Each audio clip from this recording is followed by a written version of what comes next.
আমরা চলে যাব আমাদের প্রথম ঘটনায়। আমি ঠিক যেভাবে লেখা আছে সেভাবেই পড়ে শোনাচ্ছি। আশা করছি প্রথম থেকে শেষ পর্যন্ত আমাদের সঙ্গে থাকবেন। আসসালামু আলাইকুম। আমার নামটি এখানে বলতে পারছি না, তার জন্য ক্ষমা প্রার্থী। ঘটনাটা বেশ বড়, তাই 2টি পর্বে লিখছি। ঘটনা সিলেক্ট হলে পরের পর্ব আমি আবার পাঠাবো। আপনারা যারা ভৌতিক ঘটনাগুলো বিভিন্ন প্ল্যাটফর্ম থেকে শোনেন, তারা কিছুটা হলেও হয়তো আমাকে চিনবেন। ঘটনা শুরু করা যাক। ঘটনার সময়কাল 19 শতক। এক লোক ছিলেন, তার নাম বাবুই সরকার। এই বাবুই সরকারের বাড়ি ছিল চরে। এখনও চরে মানুষ বসবাস করেন। আগে চর এলাকার মানুষদের খুব ছোট করে দেখা হতো। তারা বাজারঘাট করার জন্য নদী পার হয়ে আমাদের এই এলাকায় আসত। কেউ যেতেন ডাংরার হাট, কেউ বা বিদ্যানন্দ বাজার, আবার কেউ যেতেন বুড়ির হাট বাজার। চর এলাকায় মানুষদের ভাটিয়া বলা হতো। যদিও ভাটিয়া শব্দের অর্থ ভাটিতে অর্থাৎ নিম্নভূমিতে যে সমস্ত মানুষরা বসবাস করেন তারা। এই শব্দটা এক ধরনের ট্রোল বা অপমানজনক ছিল। যেমন কারো মাথার চুল উস্কো খুস্কো দেখলেই বলা হতো, তুই তো ভাটিয়ারে বেটা। আমাদের এলাকায় এই শব্দটি অপমানজনক হিসেবেই বিবেচিত হতো। যাক, ঘটনায় ফেরা যাক। এই বাবুই সরকার ছিলেন চর এলাকার এক বিত্তশালী ব্যক্তি। তার জমি জমা এত বেশি ছিল যে তার কোনো হিসেব ছিল না। তিনি চর এলাকার মাতব্বর ছিলেন। বিচার সালিশ তিনিই করতেন। নামাজ কালাম তেমন একটা পড়তেন না। তিনি মানুষকে লাভের ওপর টাকা দিতেন, আর সেই টাকা যদি কেউ ফেরত দিতে না পারত তাহলে তার জমি দখল করে নিতেন। বাবু সরকারের বাড়ি একদম ফাঁকা একটা জায়গায় ছিল। চর এলাকাতে এমনিতেই বেশিরভাগ জায়গা ফাঁকা, বড় গাছ নেই বললেই চলে, আর বাড়িগুলো অনেক দূর পর্যন্ত ছড়িয়ে ছিটিয়ে ছিল। চর এলাকায় ঘাস অনেক বেশি হওয়ায় গবাদি পশুও ছিল অনেক। বাবুই সরকারের এক ছোট ভাই ছিল, নাম তার বেল্লাল সরকার। যদিও এলাকার জমি জমা সবকিছু বাবুই সরকারই দেখাশোনা করতেন। বছর শেষে বেল্লাল সরকার তার অংশ নিয়ে যেতেন। বাবু সরকার তার প্রথম স্ত্রীর কাছে কোনো সন্তান না পাওয়ায় তাকে তালাক দেন। তারপর আরেকটি বিয়ে করেন। বাবু সরকারের বাড়িতে ছিল 2 ঘর, একটি রান্নাঘর, একটি গোয়াল ঘর এবং একটি হাঁস মুরগি পালন করার ঘর, অর্থাৎ খামার বা খোঁয়ার। রাতের বেলায় তিনি নিজের জমির পাশাপাশি অন্য মানুষের জমিতে পানি দিতেন শ্যালো মেশিন দিয়ে। শ্যালো মেশিনের ঘরটিও বাড়ির পাশেই ছিল এবং তা বাড়ি থেকে স্পষ্ট দেখা যেত। বাবু সরকারের বেশিরভাগ রাত কাটত এই শ্যালো ঘরে। একদিন বাবু সরকার রোজগারের মতো শ্যালো ঘরে যান কাজের জন্য। পরদিন সকালে বাড়ি ফিরে তার স্ত্রী জানায় কুয়ার থেকে 2টি হাঁস নেই। তিনি রেগে গিয়ে বললেন, ভালো করে দরজা দিতে পারো না, হয়তো শেয়াল নিয়ে গেছে। চর এলাকায় শেয়ালের উপদ্রব তো অনেক। এইভাবে প্রায় প্রতিদিন হাঁস মুরগি হারাতে থাকল। একদিন সকালবেলা দেখা গেল তার গোয়াল ঘর থেকে একটি ছাগল নেই। এবার তিনি বেশ লেগে তার স্ত্রীকে প্রচণ্ড মারধর করতে লাগলেন আর বলতে লাগলেন, কি করিস বাড়িতে? গোয়ালের দরজা ভালো করে দিবি না তুই? আজ দরজা লাগাবো আমি, দেখি শেয়াল কিভাবে নিয়ে যায়। তিনি সন্ধ্যার পর ভালো করে দরজা লাগিয়ে রাতের খাবার খেয়ে শ্যালো ঘরে গিয়ে কাজ করতে শুরু করলেন। পরদিন দেখা গেল তার আরও একটি বড় হাসি নেই। এবার তিনি চূড়ান্ত রেগে গেলেন। ভাবলেন এটা নিশ্চয়ই এলাকার কোনো ছিচকে চোরের কাজ। তিনি এলাকার নাম করা 2 চোরকে ধরে গাছের সাথে বেঁধে পেটাতে লাগলেন আর বলতে লাগলেন, তোদের এত বড় সাহস, আমার বাড়িতে চুরি করিস? গ্রামের লোক অনেক জমা হয়েছে, কি হয়েছে তাই দেখতে। কিন্তু এই 2 লোক দুজনেরই একই কথা, আমি চুরি করি নাই, আমি কাল বাড়িতেই ছিলাম।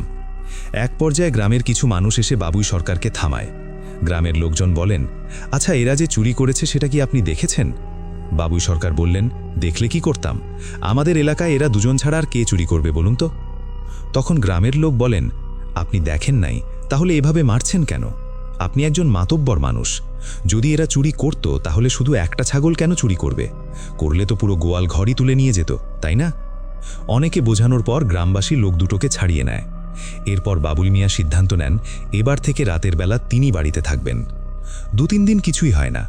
রাত জেগে পাহারা দেওয়ার পরও যখন কোনো কিছু ধরা পড়ে না, তখন তিনি ভাবেন হয়তো শেয়াল নিয়ে গিয়েছে, এখন আর আসবে না। এরপর একদিন তিনি আবার মেশিন ঘরে থাকতে যান।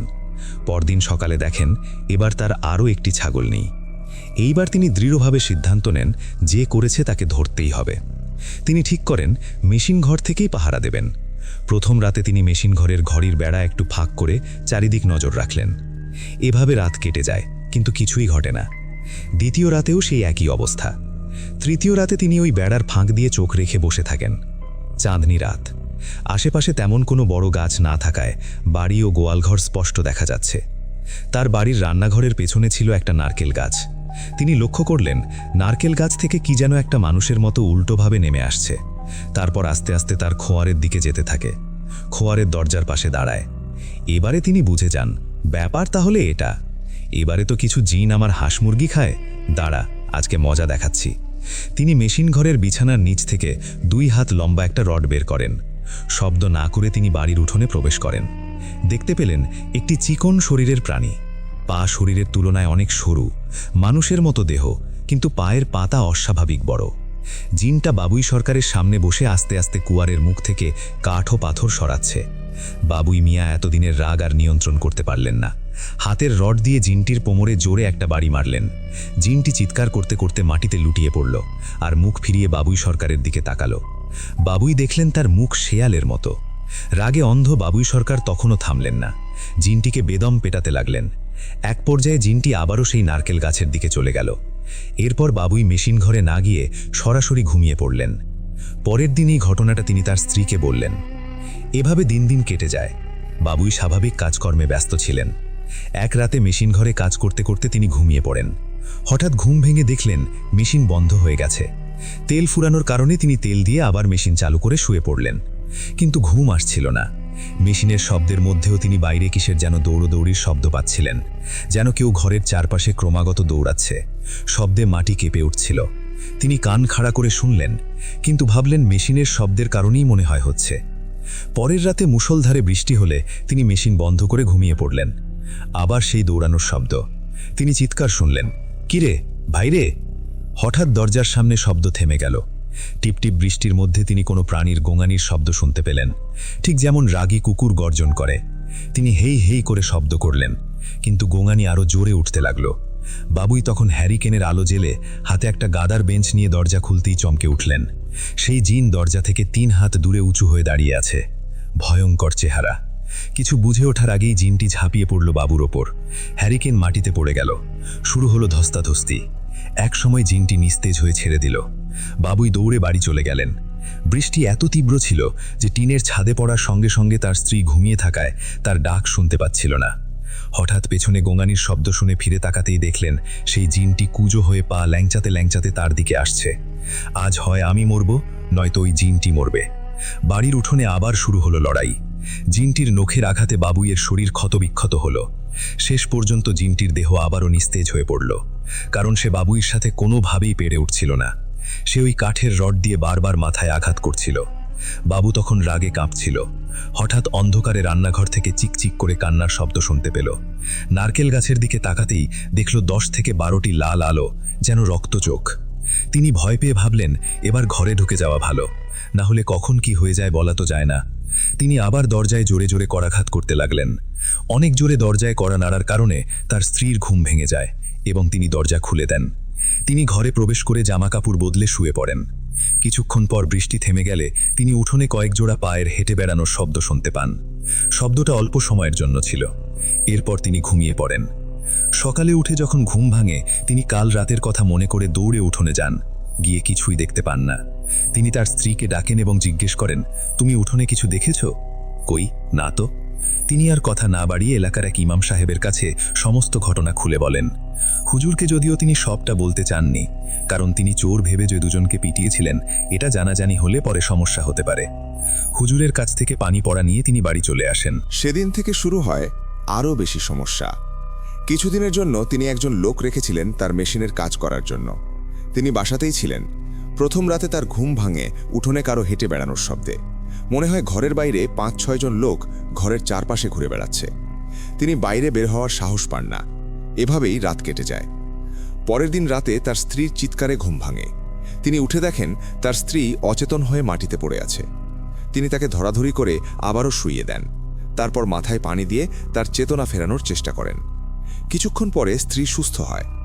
হুঁশ ফিরে স্ত্রী বাবুই সরকারকে জড়িয়ে কাঁদতে থাকে। তিনি জিজ্ঞেস করেন, কি হয়েছে? উত্তরে স্ত্রী জানান, ওয়াশরুম থেকে তিনি কয়েক জোড়া পায়ের হেঁটে বেড়ানোর শব্দ পান, সাথে কুকুরের গড়গড় আওয়াজ। তিনি ওয়াশরুম থেকে দ্রুত বেরিয়ে আসতে চান। ঠিক তখনই কোনো একটা শেয়ালের দল হবে। এই শেয়ালরা মানুষকে পেলে আক্রমণ করে। হাঁটার সময় তার মনে হচ্ছিল একটা কিছু তার পেছন পেছন হাঁটছে। হঠাৎ করে কেউ তার নাম ধরে পেছন থেকে ডাকে। ভুল করে তিনি পেছনে তাকান। দেখেন লাল দুটি চোখ, মুখ অনেকটা শেয়ালের মতো। কুকুর রেগে গেলে যেভাবে দাঁত খেঁচায় অনেকটা সেইভাবে দাঁত খেঁচাচ্ছে। মাত্র 2 সেকেন্ডের জন্য তিনি প্রাণীটিকে দেখতে পান, আর এই ফাঁকেই প্রাণীটি তার পেটে সজোরে লাথি মারে। এই লাথি খেয়ে তিনি মাটিতে পড়ে যান এবং চিৎকার করে অজ্ঞান হয়ে যান। এসব কথা শুনে বাবু সরকার তার স্ত্রীকে বলেন, আমি কালকেই এর একটা ব্যবস্থা করব। পরদিন তিনি চর এলাকার এক কবিরাজকে বাসায় নিয়ে আসেন। কবিরাজ বলেন, 90 দিন আপনাদের কেউ গরুর মাংস খাবেন না, আর কেউ যদি গরুর মাংস খেয়ে এই বাড়িতে প্রবেশ করে তাহলে এই বন্ধনটি কেটে যাবে, তাই সাবধান থাকবেন, বাড়িতে কাউকে খুব একটা ঢুকতে দেবেন না। এভাবে বেশ কিছুদিন কেটে যায় কোনো রকম সমস্যা ছাড়াই। তারা একরকম ভুলেই গিয়েছিল ঘটনাটি। এর মাঝেই বাবু সরকারের স্ত্রীর পেটে বাচ্চা আসে। তিনি খুব খুশি হন। একদিন তাদের চর এলাকায় এক বিয়ের দাওয়াত আসে। তিনি তার স্ত্রীকে সেই দাওয়াতে নিয়ে যান। ভালোভাবে খাওয়া দাওয়া করে বাড়ির পথে রওনা দেন। দাওয়াত বাড়ি থেকে তাদের বাসার দূরত্ব মাত্র 20 মিনিট পায়ে হেঁটে। তারা বের হন মাগরিবের আজানের একটু আগে। মাঝ রাস্তায় পৌঁছানোর পর আজান হয়। এরপর বাবুল সরকার লক্ষ্য করেন তাদের পেছন পেছন কে যেন ফিসফিস করে কথা বলছে। তিনি পেছন ঘুরে তাকালে কিছুই দেখতে পান না, ভাবেন হয়তো মনের ভুল। তারা যখন বাড়িতে প্রবেশ করেন তখন চারিদিকে অট্টহাসির শব্দ ভেসে আসে। তিনি স্ত্রীর দিকে তাকিয়ে জিজ্ঞেস করেন, তুমি কিছু শুনছ? তার স্ত্রী জানান, না, আমি তো কিছু শুনছি না। সেই রাত থেকেই শুরু হয় আরও বড় সমস্যা। এবার মনে হয় টিনের চালে কেউ ধূপগপ করে পা ফেলছে। তিনি টর্চ নিয়ে বের হন, টিনের চালের দিকে আলো ফেলেন, কিছুই দেখতে পান না। চারিদিকে খুঁজে কিছু না পেয়ে তিনি ঘরে ঢুকে দরজা বন্ধ করে দেন। তখন দেখেন উঠোনে দরজার সামনে 4 থেকে 5টি অবয়ব দাঁড়িয়ে আছে। দরজা থেকে 5 থেকে 6 হাত দূরে। তাদের চোখ জলজল করছে। অবয়বগুলো খিলখিল করে হেসে ওঠে। তিনি আতঙ্কে দরজা বন্ধ করে দেন। দরজা বন্ধ করার শব্দে তার স্ত্রীর ঘুম ভেঙে যায়। তিনি জিজ্ঞেস করেন, কি হয়েছে? তিনি হাতের ইশারায় স্ত্রীকে চুপ থাকতে বলেন। এরপর দরজার ফাঁক দিয়ে টর্চের আলো ফেলেন, কিন্তু কিছুই দেখতে পান না। আর তখন তার মনে পড়ে যায়, হায় হায়, কি করেছি! 90 দিন পার হওয়ার আগেই দাওয়াত বাড়িতে গিয়ে গরুর মাংস খেয়েছি। তিনি ভাবলেন খালি আবার কবিরাজের বাসায় যাবেন। পরদিন সকালে তিনি কবিরাজের বাড়িতে যান। গিয়ে জানতে পারেন কবিরাজ তার স্ত্রীকে নিয়ে শ্বশুর বাড়ি গেছেন। শ্বশুর অসুস্থ, ফিরতে 1 থেকে 2 দিন দেরি হবে। তিনি হতাশ হয়ে বাড়িতে ফেরেন। সেদিনের মতো কাজ শুরু করেন, কিন্তু রাত নামতেই সেই একই সমস্যা আবার শুরু হয়। টিনের চালের ওপরে হাঁটা, গড়গড় শব্দ, অদ্ভুত সব আওয়াজ। পরদিন সকালে ফজরের নামাজের পর তিনি খেয়াল করেন তার মেশিনের শব্দ তিনি শুনতে পাচ্ছেন না। তিনি মেশিন ঘরের দিকে এগিয়ে যান। গিয়ে দেখেন সেই ছেলেটি যাকে তিনি কামলা হিসেবে নিয়োগ করেছিলেন দরজার বাইরে অচেতন অবস্থায় পড়ে আছে। তিনি প্রথমে ভয় পেয়ে যান, চোর ডাকাত এসেছিল কিনা সেই চিন্তায়। এরপর ঘরের ভেতরে ঢুকে চারিদিকে তাকিয়ে দেখেন সবকিছু ঠিকঠাক আছে। তখন তিনি ছেলেটির হুঁশ ফেরানোর ব্যবস্থা করেন। হুঁশ ফিরে এলে ছেলেটি বলে, আমি আর এই মেশিন ঘরে কাজ করব না। কারণ জিজ্ঞেস করলে ছেলেটি বলতে শুরু করে, কাল রাতে আমি এখানে ঘুমিয়েছিলাম। হঠাৎ ঘুম ভেঙে যায়। দেখি মেশিন একা একাই জোরে জোরে শব্দ করছে, আবার একা একাই কমে যাচ্ছে সেই শব্দ। আমি ভাবলাম হয়তো কোনো যান্ত্রিক ত্রুটি। উঠে গিয়ে মেশিনটি বন্ধ করে চেক করা শুরু করলাম কোথায় সমস্যা। ঠিক তখনই মেশিন ঘরের বাইরে কারো হাঁটাহাঁটির শব্দ পেলাম। দরজা খুলতেই দেখলাম 4-5 জন কালো প্রাণীর সামনে দাঁড়িয়ে, মুখটা শেয়ালের মতো। এরপর চুপ করে আমার হ্যারিকেনটা নিভে গেল। প্রাণীগুলোর মধ্যে একটি প্রাণী এসে আমাকে ধরে আছড়ে দিল। তারপর আর কিছু মনে নেই। বাবু সরকার সব শুনে বললেন, আরে এটা তেমন কিছু না, তুমি থাকো, আমাকে কিছু টাকা বাড়িয়ে দাও। কিন্তু ছেলেটি বলে, আমি এই কাজ করব না, আপনি অন্য কাউকে দেখেন। সেদিন শেষ রাতের বেলা বাবু সরকার ভাবলেন তিনি নিজেই থাকবেন এই মেশিন ঘরে। সেদিন রাত থেকেই মেশিন ঘরে তিনি নিজেই থাকা শুরু করলেন। মাঝরাতে হঠাৎ দরজায় ঠোকা। কে? আমি বশের। তিনি দরজা খুলে দেখতে পেলেন তার পরিচিত এক লোক, তার নাম বশের। তিনি জিজ্ঞেস করলেন, কি হয়েছে? বশের মিয়া বললেন, মোস্তাক আলীর বাসায় একটা সমস্যা হয়েছে। সে তার স্ত্রীকে খুন করেছে। এখনই আপনি চলেন, বিচার করতে হবে। তিনি বললেন, একটু দাঁড়াও, মেশিনটা বন্ধ করে আসছি। তিনি হাতে লাইট নেন, কিন্তু দেখতে পান এটিও জ্বলছে না। তিনি ভাবলেন হয়তো ব্যাটারি শেষ। তখন বশের মিয়া বলেন, লাইট লাগবে না, চাঁদনি রাত, আজ আকাশ পরিষ্কার। তিনি লাইট রেখে রওনা দিলেন বশের মিয়ার পিছু পিছু। এখান থেকে মোস্তাক আলীর বাসা 15 মিনিটের হাঁটা পথ। রাস্তার পাশে 1-2টি ঘরবাড়ি থাকলেও বেশ দূরে দূরে। বশের মিয়া আগে আগে যাচ্ছিল, আর বাবুই সরকার পেছন পেছন। বাবুই সরকার তাকে বিভিন্ন সময় জিজ্ঞেস করল, কিন্তু বশের মিয়া কোনো কথারই উত্তর দিল না। আর বাবু সরকার খুব জোরে জোরে হাঁটছিল, তাও বশের মিয়ার নাগাল পাচ্ছিল না কিছুতেই। তিনি মোস্তাক আলীর বাসা চিনতেন, কিন্তু এত সময় তো লাগার কথা না, রাস্তাও ঠিক আছে। বশের মিয়া এই বালুময় রাস্তায় কিভাবে এত জোরে জোরে হাঁটছে এটা তার মাথায় আসেনি আগে। অনেকক্ষণ হাঁটার পর তারা একটি বাড়ির কাছে এসে দাঁড়ান। বশের মিয়া, বাবু মিয়া দুজনেই থামেন। তিনি লক্ষ্য করলেন এটা তো মোস্তাক আলীর বাড়ি। তখন বশের মিয়া বলেন, আপনি ভেতরে যান, আমি আসছি। এই বলে বশের মিয়া কোথাও যেন হাওয়া হয়ে গেলেন। বাবু সরকার বাড়ির ভেতরে প্রবেশ করলেন। বাড়ির উঠোনে ঢুকে তিনি অনেকটাই হকচকিয়ে যান। তিনি দেখতে পান একটি লাশ চায়ের ওপরে রাখা। লাশের আশেপাশে কেউ নেই, তবে ঘরের ভেতর থেকে মহিলাদের কান্নার শব্দ আসছে। তিনি ভাবলেন হয়তো কোনো পরিবারের সদস্য হবে, আত্মীয় স্বজন। তিনি সান্ত্বনা দেন, বলেন কেঁদেন না, বিচার হবে। বশের মিয়া মনে হয় কোথাও লোকজন আনতে গেছে, তিনি আসলেই বিচার শুরু হবে, এই কথা তিনি বলে ঘরের উদ্দেশ্যে আরও বেশ কিছু কথা বলেন। তিনি তাকিয়েছিলেন ঘরের দিকে, তবে ঘরের ভেতর অন্ধকার থাকায় কিছু দেখতে পাচ্ছিলেন না। উঠোনে রাখা পিঁড়িতে তিনি বসে পড়েন। পরিবেশটা থমথমে হতে শুরু করে। অনেকক্ষণ হয়ে গেছে, কিন্তু বশের মিয়ার কোনো খবর নেই। তিনি অপেক্ষা করতে লাগলেন। কয়েকবার বাইরে গিয়ে দেখলেনও কোথাও কেউ আছে কিনা, কিন্তু বশের মিয়ারও কোনো পাত্তা নেই। অন্য কারো না, বিচারের জন্য যে লোকগুলো থাকার কথা তারাও নেই। তিনি আবার উঠোনে গিয়ে বসেন পিঁড়িতে। চারপাশের পরিবেশটা নিঃশব্দ হয়ে গেছে। যে মহিলাগুলো কান্না করছিল তাদের আর শোনা যাচ্ছে না। তিনি মনে মনে ভাবলেন লাশটা একবার তিনি দেখে আসবেন, কিন্তু আবার ভাবলেন মহিলা মানুষের লাশ দেখা কি উচিত হবে? না থাক, তাও দেখি। একটা সময় লাশের পাশ থেকে তিনি গোঙানির শব্দ শুনতে পেলেন। তিনি বেশ ভয় পেয়ে যান। পরে ভাবেন হয়তো মনের ভুল, সামনে লাশ আছে তাই অনেক কিছু মনে হচ্ছে। তিনি এবার বাড়ির মহিলাদের ডাক দেয়া শুরু করলেন, কিন্তু কোনো সাড়া শব্দ পেলেন না। তিনি ঘরের ভেতরে কেউ আছে কিনা দেখার জন্য ঘরে প্রবেশ করলেন। কি, পুরো ঘরটাই অন্ধকার। তিনি দেয়াল ধরে হাঁটতে হাঁটতে সামনের দিকে এগিয়ে গেলেন। কাউকেই পেলেন না। এবার তিনি দরজা দিয়ে বের হবেন, কিন্তু এবার দরজাও খুঁজে পাচ্ছেন না। ঘরের দরজা তো খোলাই ছিল। চাঁদনি রাত, একটু হলেও তো আলো ভেতরে আসবে, কিন্তু ভেতরে এত অন্ধকার কেন? তিনি আবারও হাঁটতে লাগলেন। হঠাৎ টিনের চালে ধপ করে কোনো একটা কিছু পড়ার শব্দ পেলেন তিনি। এবার আরও ভয় বেড়ে গেল তার। তিনি টিনের বেড়া ধরে দরজা খুঁজছিলেন। এক পর্যায়ে দরজা খুঁজে পান। অবাক হন, দরজা লাগানো, মানে দরজা তো একটু আগে খোলা ছিল। তাহলে লেগে গেল কখন? আর লেগে গেলে তিনি শব্দ পেলেন না কেন? তিনি দরজা খুলে উঠোনে এসেই চমকে উঠলেন। লাশ নেই। কুকুর শেয়ালে নিয়ে যায়নি তো? তিনি চারিদিকে খুঁজতে লাগলেন। হঠাৎ একটা গোঙানির শব্দ। কোথা থেকে আসছে শব্দটা তিনি বুঝতে পারলেন না।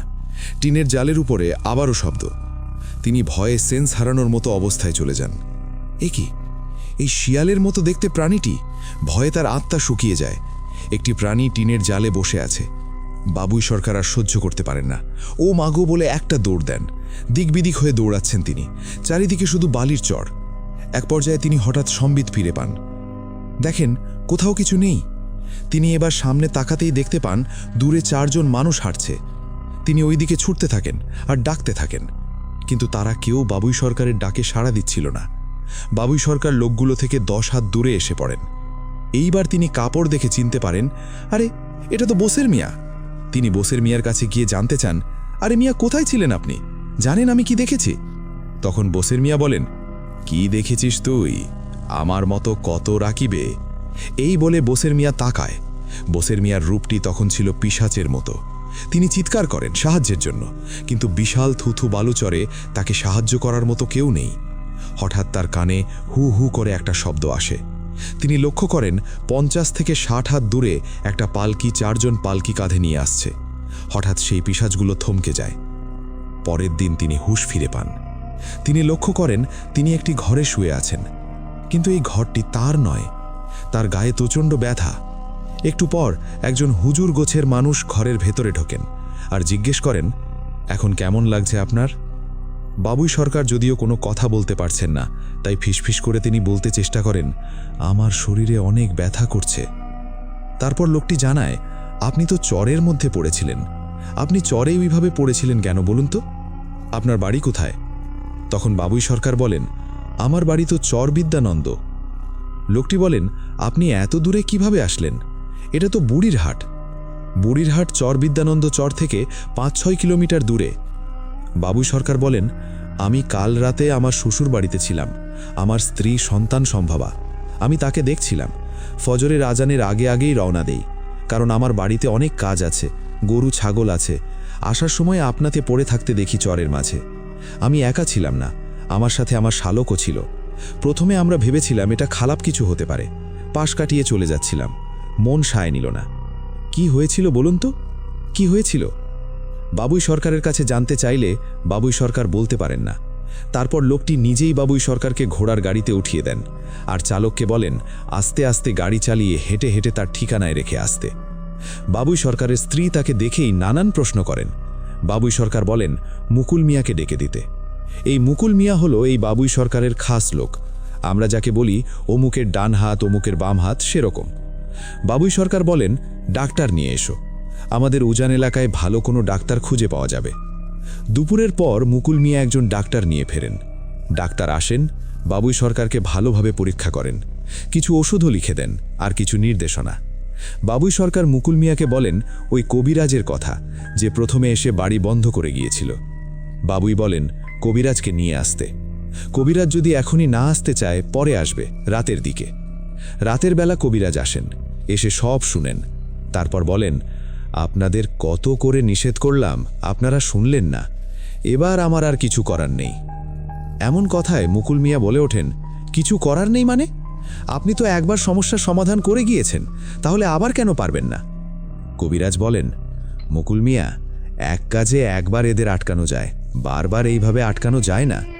এই বলে কবিরাজ তার সাথে নিয়ে আসা কিছু বালি বাড়ির চারিদিকে ছিটিয়ে মন্ত্র পড়ে বাড়িটি আবারও বন্ধ করেন আর একটি তাবিজ দিয়ে যান। বাবুই সরকারকে বলেন মৃত্যু অবধি এটা যেন আপনি কখনো না খোলেন। শরীর থেকে একবার গায়ে দেওয়ার পর যদি এক মুহূর্তের জন্য এটি খুলে যায়, এর কর্মক্ষমতা নষ্ট হয়ে যাবে। সেদিন রাতে বাবুই সরকার স্বপ্নে দেখেন সেই পিশাচগুলো তাকে বলছে সেভাবে আর কদিন বাঁচবি। এভাবে কেটে যায় 4-5 দিন। বাড়িতে তেমন আর কোনো সমস্যা হয় না। 4-5 দিন পর রাত থেকে শুরু হয় আবার সেই পিশাচদের উপদ্রব। ঘুম আসতো না তার, অনেক কষ্ট হতো। একদিন রাতে বাবুই সরকার দরজার মধ্যে টোকা দেওয়ার শব্দ শুনতে পান, ঠাক ঠাক ঠাক ঠাক আওয়াজ। তিনি তার স্ত্রীকে জিজ্ঞেস করেন তুমি কিছু শুনতে পাচ্ছ? স্ত্রী বলেন কই না তো। পরের দিন মুকুল মিয়া বাবুই সরকারকে দেখতে আসেন। বাবুই সরকার এই মুকুল মিয়াকে বলেন যেহেতু মেশিনটা অনেক দিন ধরে বন্ধ, তাই মুকুল মিয়াকে একটু দেখতে। মুকুল মিয়া রাজি হয়ে যান। তিনি সেখানে থাকেনও এবং একইভাবে তিনিও সমস্যার সম্মুখীন হন। একটা পর্যায়ে তিনিও সেন্স হারিয়ে ফেলেন। এই খবর পৌঁছায় বাবুই সরকারের কানে।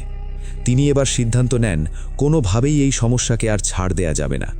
তিনি তার স্ত্রীর সাথে পরামর্শ করেন, তার শ্বশুর বাড়িতে খবর পাঠান ভালো একটা কবিরাজের জন্য। অবশেষে ভালো একজন কবিরাজের খোঁজ পাওয়া যায়। কবিরাজ আসেন। কবিরাজ এসে উঠোনের মাঝখানে আসন পাতেন। বাবুই সরকার ও মুকুল মিয়াকে পাশাপাশি শোয়ানো হয়। চারিদিকে বড় একটি বৃত্ত আঁকা হয়। একটি বৃত্তে কবিরাজ নিজে বসেন, আরেকটি বৃত্তে একজন তুলা রাশির জাতক। এরপর তিনি কবিরাজের সম্পর্কে যে তথ্য দিয়েছেন সেগুলো আমি বাদ দিয়ে যাচ্ছি। তারপরে তিনি আবারও বলছেন যে কিছুক্ষণ পর তুলা রাশির যে জাতক, সেই জাতকের উপরে জিন হাজির করানো হয় এবং জিনটিকে প্রশ্ন করা হয় যে এই বাড়িতে কোনো সমস্যা আছে কিনা, সদস্যরা কেউ কোনো অসুবিধা ভোগ করছে কিনা। তুলা রাশির গায়ে থাকা জিনটি বলে আমাকে একটু সময় দিন, আমি সব তথ্য নিয়ে আসছি। 4-5 মিনিট পর তুলা রাশির যে জাতক, তিনি গাছ হাঁকিয়ে বসেন। কবিরাজ বুঝতে পারেন জিন ফিরে এসেছে। এবার জিনটি বলা শুরু করেন, এই বাড়িতে যে জিনগুলো সমস্যা করছে তারা মূলত গেয়েচো জিন। এরা খুব শক্তিশালী না হলেও খুব চতুর, ধরতে গেলে পালিয়ে যায়। এরা সরাসরি মানুষের কোনো ক্ষতি করে না, যদি না মানুষ আগে থেকে এদের কোনো ক্ষতি করে। অনেক বছর আগে যখন এই জায়গায় কোনো বাড়ি ছিল না, তখন এটি ছিল তাদের আস্তানা। সেখানে একটি জিন পরিবার বাস করত। পরিবারের কর্তা একজন তান্ত্রিকের সাথে বেয়াদবি করলে তান্ত্রিক তাকে বন্দি করে নিয়ে যায়। এরপর তাকে দিয়ে বিভিন্ন কাজ করানো হয়, মানুষকে ভয় দেখিয়ে অসুস্থ করা, আবার ঠিক করে টাকা নেয়া। জিনটি মুক্তি চাইলে তান্ত্রিক তাকে তা দিতেন না। জিনটির বাকি পরিবার অনেক অনুরোধ করলেও কাজ হয়নি। বছর কেটে যায়, তান্ত্রিক মারা যান, কিন্তু জিনটি বন্দি থেকে যায়। বহু বছর পর সে কোনোভাবে মুক্তি পেয়েছে, নিজের বাড়িতে ফিরে এসেছে। তার পরিবারের বাকি সদস্যরা খবর পেয়ে ছুটে আসে, তাকে বলে এই জায়গায় এখন বাড়ি হয়েছে, মানুষেরা চলাফেরা করছে, এখানে থাকা আমাদের পক্ষে কোনোভাবেই সম্ভব নয়। তারা কর্তাজিনকে তাদের সঙ্গে নিয়ে যেতে অনুরোধ করে, কিন্তু কর্তাজিন রাজি হয় না। অনেক জোড়াজুড়ির পরেও সে বলে বাকি সদস্যরা যেন চলে যায়। অনেক বছর বন্দি থাকার ফলে কর্তাজিন দুর্বল হয়ে পড়েছে। বাবুই সরকার গৃহপালিত পশুদের দিকে নজর দিয়েছে। একদিন বাবুই সরকার তাকে ধরে প্রচণ্ড মারধর করে এবং হত্যা করে। এই হত্যার দৃশ্য বাকি জিনরা দেখতে পেলেও অজানা কারণে সাহায্য করতে পারেনি। নিজের পরিবারের এই হত্যার দৃশ্য বাকি সদস্যরা দেখতে পায় এবং তারা এরপর থেকে প্রতিশোধ নেয়ার জন্যই নানান রকমের ক্ষতি করতে শুরু করে। সেদিন রাতে পরিচিত মানুষের রূপ ধরে তারা বাবুই সরকারকে এসে চর এলাকায় এক মায়াজাল সৃষ্টি করে ভুলিয়ে ফালিয়ে মৃত্যুর দিকে ঠেলে দেবার চেষ্টা করছিল। বাবু সরকার প্রায় আধমরা হয়ে যাচ্ছিলেন। ঠিক তখনই এক জিন রাজা পালকিতে করে যাওয়ার সময় ঘটনাটি দেখতে পান এবং সাহায্য করতে এগিয়ে আসেন। এদিকে মুকুল মিয়া নিজের শক্তির উপরে ভর করে জিনদের অকথ্য ভাষায় গালাগালি করেছে এবং তাচ্ছিল্যপূর্ণ কথা বলেছে। এতে তারা আরও ক্ষিপ্ত হয়ে তাকে জমির মাঝখানে আক্রমণ করে। তারা যখন মুকুল মিয়াকে মাটি চাপা দিতে যাবে তখনই ফজরের আজান হয়, তাই জিনটি চলে যায়। কবিরাজ বলেন, তুমি একটু জিনগুলোকে হাজির করো আমার সামনে। জিনগুলোকে হাজির করা হয় এবং জিনগুলোকে কবিরাজ ছেড়ে চলে যেতে বলেন। জিনগুলো কোনোভাবেই রাজি হয় না। একটা পর্যায়ে তিনি তাদেরকে মেরে ফেলবেন এই হুমকিও দেন। তাতেও যখন ফল হয় না, তিনি একটি একটি করে জিনদের হত্যা করতে শুরু করেন। শুধু একটি জিন কোনোভাবে পালিয়ে যায়। সব কাজ শেষ করে কবিরাজ বলেন, আশা করি আর কোনো সমস্যা হবে না। তবে একটি জিন পালিয়ে গেছে, সে সমস্যা করবে না আশা করি। এরপর কবিরাজ মন্ত্র পড়ে 3টে পেরেক নারকেল গাছের গুঁড়িতে গেঁথে দেন। তারপর কিছু পানি ছিটিয়ে বাড়ি ফিরে যান। এরপর দিনকাল ভালোই যাচ্ছিল। বাবুই সরকার ধীরে ধীরে সুস্থ হতে শুরু করেন। কিছুদিন পর তার প্রথম সন্তান জন্ম নেয়, কিন্তু দুঃখজনকভাবে মৃত। বাচ্চাটির গায়ে কোনো রক্ত ছিল না। এই ঘটনায় বাবুই সরকারের মন একেবারে ভেঙে যায়। একদিন পর সন্তানের মৃতমুখ দেখবেন, এটা তিনি আশা করেননি। দিন কাটতে থাকে, স্ত্রী আবারও গর্ভবতী হন, কিন্তু এবারও সন্তান জন্ম নেয় মৃত। বাবু সরকার ভাবেন এটা হয়তো শারীরিক কোনো সমস্যা। তিনি ডাক্তার এবং বৈদ্য শরণাপন্ন হন। এদিকে ধীরে ধীরে তার স্ত্রী আরও দুর্বল হয়ে পড়ে। কিছু সময় পর স্ত্রী আবারও গর্ভবতী হন। এবার বাবুই সরকার স্ত্রীকে নজরে রাখেন। তাকে দিয়ে কোনো কাজ করান না, ভালো ভালো খাবার খাওয়ান। একদিন মাঝরাতে হঠাৎ বাবুই সরকারের ঘুম ভেঙে যায়। চোখ খুলে দেখেন সিলিংয়ের নিচে উল্টো হয়ে ঝুলে আছে সেই পিশাচটি। চোখ রেখে তাকিয়ে আছে স্ত্রীর দিকে, একদম বানর যেভাবে ঝুলে থাকে সেভাবেই। বাবু সরকার হঠাৎ এই দৃশ্য দেখে চিৎকার করে ওঠেন। সঙ্গে সঙ্গে পিশাচটি ধূপ করে নেমে খাটের নিচে ঢুকে যায়। স্ত্রী চিৎকার দিয়ে ওঠেন, কি হয়েছে? বাবু সরকার সব খুলে বললে তার স্ত্রী খাটের নিচে টর্চ মেরে দেখেন কিছুই নেই। স্ত্রী বলেন, এটা কিছু না, হয়তো তুমি স্বপ্ন দেখেছ। কিন্তু বাবু সরকার মানতে নারাজ। পরদিন সকালে তিনি আবার জয়নাল কবিরাজকে খবর দেন। কবিরাজ এসে সব কথা শোনেন। আপনার সন্তানের জন্য যা যা করা লাগে আমি করব।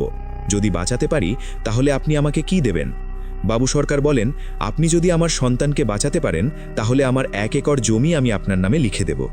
কবিরাজ রাজি হন। তিনি বলেন, এক দামে কেনা একটি পাঠা বাজার থেকে এনে দিন, তারপর যা করার আমি করব। বাবু সরকার সঙ্গে সঙ্গে মুকুল মিয়াকে পাঠান বাজারে।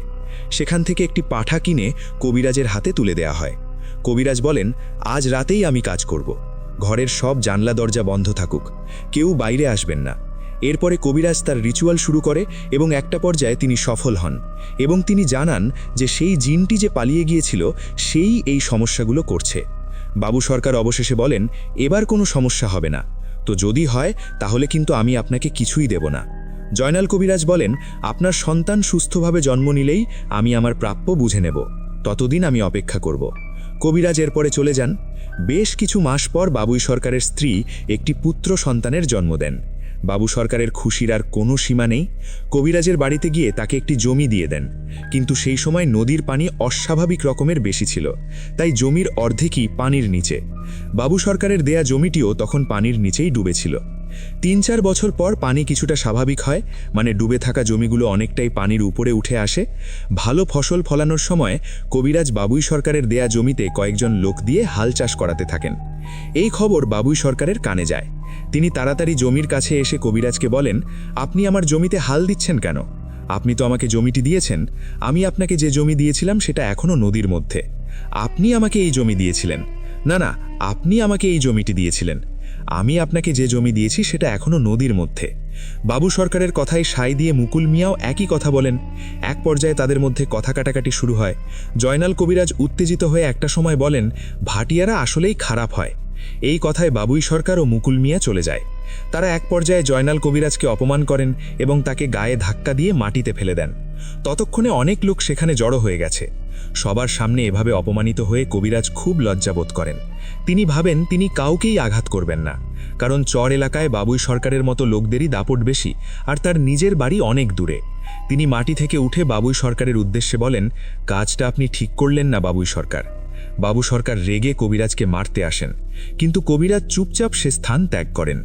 বাড়িতে এসেই বাবু সরকার ঘটনাটি তার স্ত্রীকে বলেন। স্ত্রী শুনে বলেন, আপনার এই কাজটা করা ঠিক হয়নি, উনার কারণেই আপনি বেঁচে আছেন, আমাদের একটা পুত্র সন্তানও হয়েছে। বাবু সরকার বলেন, আমি তো তাকে জমি দিয়েছি, সে কেন আমার জমিতে হাল দেবে? এরপর বাবুই সরকারের স্ত্রী তার বাড়িতে বেড়াতে যান।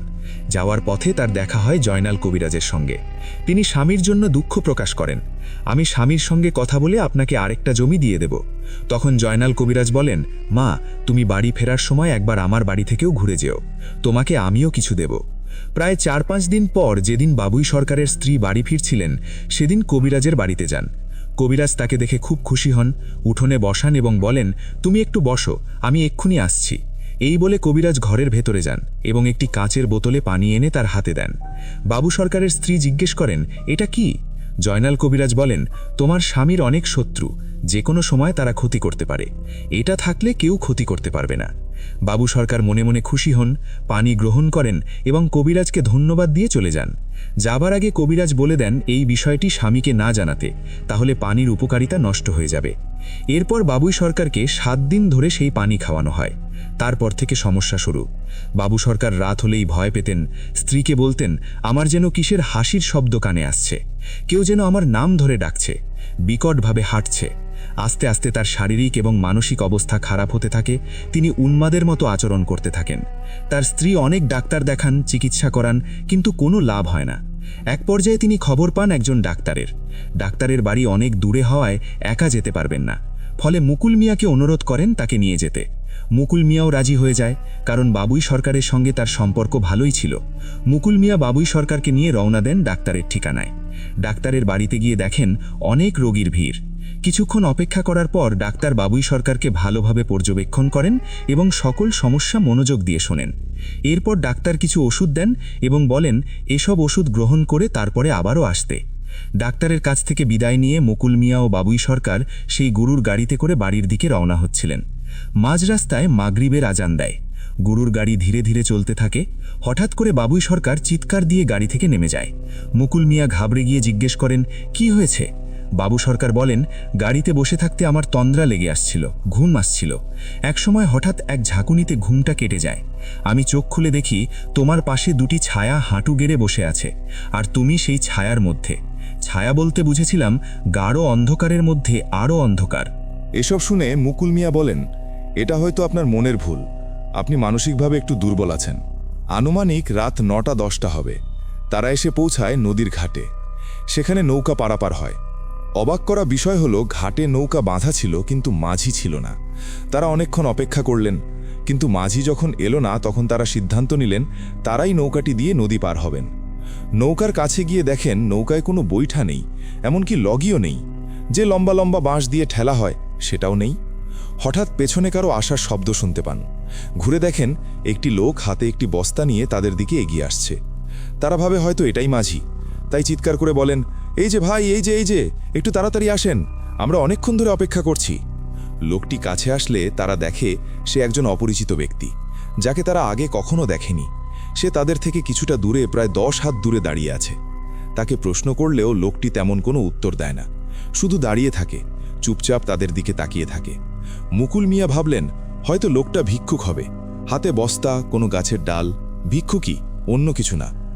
আকাশের মেঘ আস্তে আস্তে চাঁদটাকে মুক্ত করতে থাকে। আস্তে আস্তে আলো বেশি হতে থাকে। চাঁদের আলোতে নদীর পাড় আলোকিত হয়ে যায়। তারা লক্ষ্য করেন অন্য দিক থেকে একটা নৌকা মাঝ বরাবর যাচ্ছে। তারা ডাক দেন, ও ভাই, এদিকে আসেন, আমাদের একটু পার করে দেন। সেই নৌকাটি মাথা ঘুরিয়ে পারে আসতে থাকে। এটা দেখে তারা বেশ খুশি হয়। নৌকা যখন কাছে আসে তখন তারা দেখতে পান একটি লোক চাদর মুড়ি দিয়ে পুরো মাথাটাকে ঢেকে রেখেছে। নৌকাটি ঘাটে ভিড়লে যে লোকটি বস্তা হাতে নিয়ে এসেছিল সেই বস্তা সহকারে নৌকায় উঠে যায়, আর তার দেখা দেখি অন্যরাও নৌকায় উঠে পড়ে। বলে রাখা ভালো, নদী প্রস্থে বড় হলেও সেই সময় পানি খুব কম ছিল। মাঝ নদীতে খুব বেশি হলে 2 মানুষের সমান পানি হবে। যখন নৌকা মাঝ নদীতে আসে তখন তারা বস্তার ভেতর থেকে খসখস আওয়াজ শুনতে পায়। তারা নৌকার পেছনে মাঝি এক হাত সামনে বসেছিল। হঠাৎ তারা লক্ষ্য করে মাঝি কিছু একটা বস্তা থেকে বের করে খাচ্ছে। মুকুল মিয়া বলতে থাকেন, আরে ভাই কি করছেন, পড়ে যাবেন তো, আগে পার করে দিন।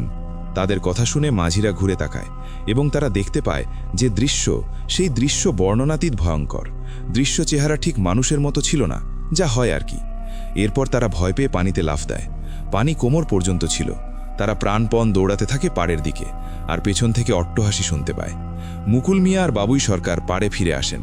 তারা পেছন ফিরে তাকান, দেখেন নৌকাটি নেই। মুকুল মিয়া বলেন, জানি না আজ কার পাল্লায় পড়ব।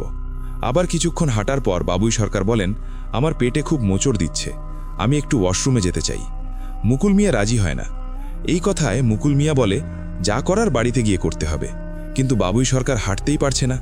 বাধ্য হয়েই মুকুল মিয়াকে রাজি হতে হয় এবং মুকুল মিয়া খেয়াল করেন যে বাবুই সরকার খুব দ্রুতই তার প্রাকৃতিক ডাকে সাড়া দিয়ে বেরিয়ে এসেছেন এবং বের হয়ে এসে তিনি খুব দ্রুত হাঁটতে শুরু করেছেন।